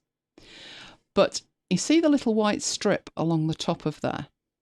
That is Firefox's way of making sure that Facebook, little gate, is locked in its own container and cannot track me anywhere. And I don't have to remember to use it or anything. Literally, it's locked, tracked, not happening. All my Facebook activity is within Facebook and I don't have to worry about anything like that. It also does it. It's very clever, this. If I go to Instagram, which is not spelled like that, Instagram.com. Go on, tell me I'm logged in. No, not happening. Oh, don't you love my Instagram feed? Samoids. Right, it knows that Instagram is a Facebook company and will be tracking the life out of me. So again, it's got the white stripe and the little Facebook logo telling me this, what goes on in this browser, it's like Las Vegas. What goes on in Vegas stays in Vegas. It stays in here. It does not escape. What's interesting is when you come to log into somewhere and one of the login options is Facebook, it blocks it. The Facebook container is the best thing, isn't it, Graham? Now, I also use another one. Let me see if I've got that open over here. Let me have a look. Yes, I do. That will work. Right. I also here have some others. So that one happens automatically. The minute I go to Facebook or I go to Instagram, what happens in there is locked in that tab. But sometimes, so let's just open a normal tab and go to Amazon. Can't go wrong going to Amazon, can I? There we go. That's what I've been doing on Amazon. Just a minute. I didn't order that pink bag. Definitely not. So there you go. There's Amazon. You can see it says Elaine's Amazon. My lists and my orders and all the rest of it. Me. That's me. But sometimes I need to pretend to be Mike. Don't tell them. Sometimes, I don't know if you know, but there's today's deals at Amazon. So you go into today's deals, and if you're like me, dead simple, head straight to computing. Over there, ticking box. Oh, what have you got? Come to mummy. So that's what I do and have a look to see what's cheap for the day. If I find something amazingly inexpensive, then I will want to maybe keep an eye on it. So just show you if you move through. So if I go to page 3, these things are still available. It's saying view deal. But on pages 4 and 5 and 6 down here, so let's keep going. Whiz down to the end. Come on. Right. At this point, these deals aren't actually active yet. Watch this deal. So what I might want to do, have you got any hard drives on offer? I can never resist a hard drive myself. Seriously, never resist. Something like that. Prime Early Access deal, 9:15 tomorrow morning. I am in need of portable external hard drives. Well, this is the case to put with it. So I can click watch this deal. Now, the thing is, when that deal becomes active and I go look at it, oh, that's actually the hard drive. Right, 1 terabyte. That's quite cheap. Right, so when I go and look at it and I think that's fabulous, I'm going to buy that. But it's so good, I'd like 2. I can't have 2 because it's a deal. But Mike could order one. So let's say I want to send that link. Well, I want Mike to buy one. That's not what I meant to do. I meant to copy it. Never mind. Let's go in here. Copy. Right, so I've copied that link. I want Mike to buy it, but the thing is I'm logged in as me, and I don't want to waste time and log out and switch accounts and all of that palaver, right? Incognito mode is similar, Neil, but nowhere near the same. Nowhere near the same. If I show you this next bit, hopefully you'll see the huge difference between the two. Instead of just clicking and getting a new browser window, tab, or going to File and say New Private Window, which is exactly the same as incognito mode. This is private mode. Problem with private mode is it doesn't remember anything. So if I went to that link in private mode, no one's logged in. Problem. I would have to log in as Mike. Not too arduous as long as I've got 1 password active, but we can do better than that. So the plus button there, which will open a new tab, if instead of clicking it, you click and hold, you can here create extra little containers. So I have one called Chuckable, which is handy, isn't it? What I do with that is, and the Medium one, Medium only lets you read 2 articles. Yeah, that's not happening, Medium. I open them in a container. When it says you've had enough for this month, I delete the container and create another one, and then get 2 more, and so forth. Right, but you'll notice, MT. That's Mike. So if I were to paste that link in there, I'm sure I bought something the other day for Mike. There you go. There is Mike. Open up, pre-logged in. So all I need to do is hit add to basket, or even better, buy now, and it will charge it to Mike. So it's sort of like incognito mode, but if you can imagine having 7 incognito modes where you open up 7 tabs and you go into Amazon as 7 different people, that's what it can do for you. And you know, once you've tried that, you're not going back. You're not going back. I do have Chrome open every now and then. Obviously, it's Google based and it works great with Google services. I've not actually found anything that doesn't work with Firefox. Now, Graham's used Firefox for absolutely ages. I know that, Graham. And I remember when you said it and I'm like, but it's horrible, Graham. I don't like the interface. But I think they've done a fantastic job improving the interface to the point I've come round to Graham's way of thinking, and Firefox is now my primary browser. Right, let's have a look what it's actually called. Facebook. I think, isn't it built in now, Graham? Facebook container Firefox. There we go. It could be an extension. I thought it was built in. But that's it. So let me get the link for that for you. Should be able to put that in there. Oh, I do love it when it works. Fabulous. There we go. It's free. You just install it and it just struts its stuff and it's fantastic. It does make a difference. I find when I do come to log into certain places where you have the option of logging in with Facebook, that next to it you'll see a little purple gate, that symbol on a purple background in a circle. And that's telling you that Firefox has automatically blocked Firefox has automatically blocked Facebook from tracking you on there, and thus you can't log in with it because you've locked Facebook into its own safe sandbox where it's not tracking you all over the internet. As you can see from the reviews for this are fantastic, and I'm not surprised. The other thing that I've got, which is the, what do we call that? Multi-account containers. Snappy, isn't it? Multi-account containers. Let's go have a look at that. A multi-account containers Firefox. It basically does the same thing, but doesn't limit it to Facebook.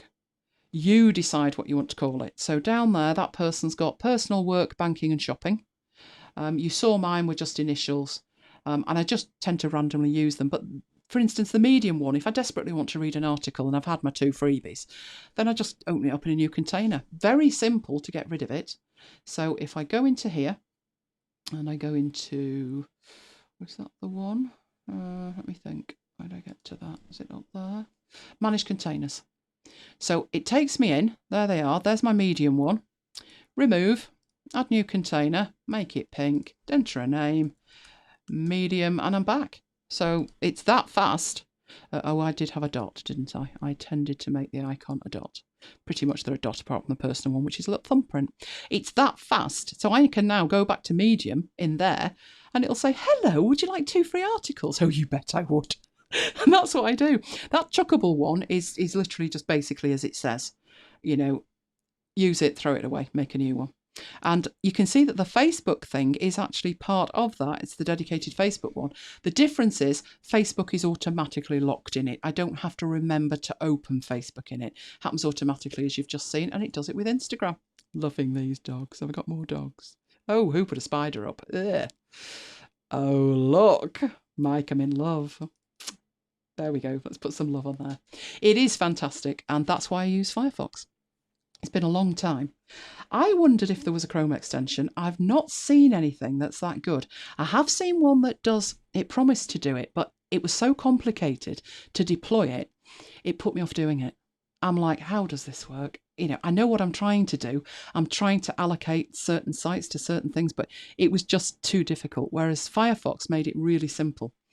Another reason that I used Firefox was the sidebars. It had this, and it was an extension, it was a test pilot thing, which gave you another browser. So let's say I click on there. I have side view. It's in a totally separate play area, as you can see. Hang on, let's get that back. Is that the one side view? I'm sure it was. And I think I can go up to there. I've not used this for a while, to be honest. Can I do it from in here? I tell you what. Oh, there you go. Open side view. You're going to do it. There you go. It opens MacBites in the side view. So as I flick around from side to side to side, I can keep that open. Well, just imagine that that was Notion, Evernote, OneNote. Now I can make notes. Or you can carry on doing what it is you're doing and you can watch a YouTube video over in the sidebar. So we could do that, couldn't we? We could say there, open side view. It would open up my channel in there. We could go get a video. So I won't actually play it, but we'll get that Affinity Publisher video. I'll pause it, but there's the video playing away. And I can go away and do whatever I want while I'm watching it. That is so useful. What I actually do with it is put Google Keep in it. And that way, as I'm going around the internet, oh, it's late, what can I say? I've got Google Keep next to me and I can make notes with it. You could also open up something like, and I know we had a vote for that earlier, so I'll add that to the list, something like Microsoft To Do. So any web-based service can be opened in that side view, which is just fantastic. For productivity, you can't beat Firefox at the moment. Give it a try. I mean, obviously, it's still free. They have talked this week about money, but that's for enterprises. They're going to make some money to keep the rest of it free for everybody else by having an enterprise-level support option for enterprises rolling out Firefox. But maybe just looking at those few things, you can see why enterprises would be rolling out Firefox. They've really, never mind doubled down, Apple. They've quadrupled down on security in Firefox. That's where they've basically bet the shop on it. And to be honest, with that and the things they've put in like side view and the interface improvements, it's worked because I've switched and I never thought I'd see the day. Wonder how we're doing the upload. Oh, the processing's done. I do believe I could maybe, there you go. Your changes are being saved. Away it's going, Friday 20th. That means it's done. So if you go to that link now, that's this link here, where it says it's private. If I refresh it, woohoo, it's live. So let me put that link in again for you. Let's copy that. Copy that, go into here, paste it in. That's the wrong one, woman. Up there. There you go. That's where we will be premiering in 5 days. God, it's only 5 days. Oh my. Yep, 20th. Awesome. So I'll see you in the chat there next week. It's a good show, isn't it, Mike? What I'll do in the week, in case you don't want to hang around for all of it, although, you know, you're still here and we're at 3 hours 14, which is excellent. It does have better security dev. Firefox is very, very good. I'm happy to recommend it. Really am. I never thought I'd see the day. So, and Graham knows that. It was like, Graham, you're the only person on the planet I know using it. I know there are lots of people using it, but I don't know any of them. Graham was the only one. But you know, Graham was right all along, weren't you, Graham? And I'd played around with Opera and I'd played around with Brave and I've got so many browsers. I really have. But no, I settled on Firefox, which is odd for me. I don't tend to have anything dark. And if you look at the interface on that, I've got it dark. But it is my primary browser. That is the one that I use. You might be wondering how on earth I manage bookmarks if I've got multiple browsers. And that's dead simple. I don't use bookmarks. Right, what I do, I've got this, which is speed dial, and they're all the same. So if I opened up Chrome, well, let's open up Chrome. Did I have Chrome open? $5 for a lifetime license. But what that does for you, you've got, those are my services. I've got WordPress logins, stuff to upload, things for clients, all in there, and they are cross-browser. It doesn't matter which browser you use, you get the same things. The other thing that I do, instead of bookmarks, is if I want to go to my blog, I have a Typinator shortcut. So I put in EG, and I press enter, and it goes to my blog. If I want to go to MacBites, I put section key MB for MacBites, and it goes to MacBites. And of course, that does not matter at all which browser I'm in. Works cross-platform, not a problem. Welcome to the dark side. You'll persuade me in the end, won't you, Kim? G Suite with lots of extensions. Yeah, it could be if you're using G Suite, but you could still use it for G Suite. What I was doing with Chrome works very well with Notion. Notion will work in Firefox, obviously, but in Chrome, I'm trying to think what it was. That was good. I think the shortcuts worked in Chrome and they didn't in Firefox. It was a security thing. So I used Chrome as a host environment for Notion. and just used it in there. Did have a whole range of tabs open though. I had my email, my calendar, I had Notion. Basically, it became my work portal. And then I would put Chrome down and I would then surf with Firefox. But Chrome was where I went for that. I use G Suite, but I don't have that many extensions that I couldn't replicate in Firefox. When Notion brought out their Clipper, it was Chrome only. Oh, they heard from me about that one.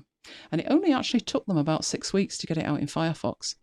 But it taught me straight away just how much I rely on Notion. Because when I was in Firefox, I'm like, I'd like to clip that. Well, you're not going to, are you? Because there's no Clipper.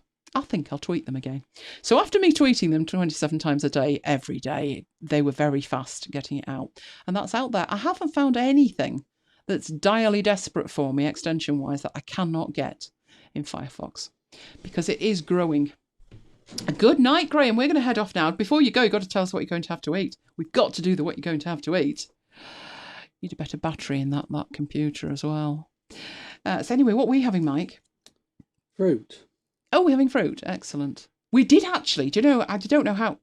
Mango chunks. That's a new one, Graham. Wow.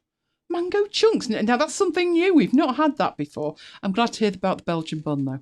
Mike hasn't faced chocolate since last week. Don't think that's going to be happening anytime soon. So it's going to be a healthy fruit salad tonight. Kim would approve.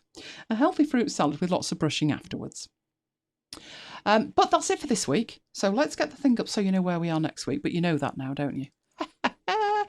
We are back next week. The show's great. I've seen it. It's wonderful. We will put the timings underneath. Can't do that at the moment because I don't even have a chance to see it yet. I hope there's nothing wrong with that video. We'll have to do that. If there is, we'll redo it. But it should be okay. But I'm glad you got to actually see the whole thing, soup to nuts, uploaded. That's why we've been going for an hour, 3 hours, 19 minutes, because of getting that uploaded. But it's done and you've seen it and it's a premiere and it's going to be new for everybody. We've not done it before either. So here's hoping next week goes really well. I intend to join you in the chat. I'll definitely make it into the chat. Don't know how long I'll be able to stay in the chat because I'll be milling around and doing stuff. But I will endeavour to be in the chat. I want to see what happens when it goes live at 9 o'clock. That's for sure. So I'll definitely be there for at least part of it. Obviously, we will get the chat later. So you put your comments, queries, questions, etc. in the chat. And we will pick that up later if we miss it on the night. But we will be there to say howdy doody on the night. Definitely for sure. Don't think we'll have mango chunks, but I'm going to have to think about mango chunks now. Might try some of those, Mike. Oh, a week off, because we're ahead of ourselves. It's fantastic. But we do need another MacBites. We need the next full episode of the podcast now. It's never ending. It's like a rat on a wheel. I'm thinking of calling this week's show Rat on a Wheel, and that rat on a wheel would be me. So we're heading off for something to eat, which is going to be fruit salad. I think I'll leave the nuts alone. Overdid it last night at the gin night. Not with the gin, with the nuts.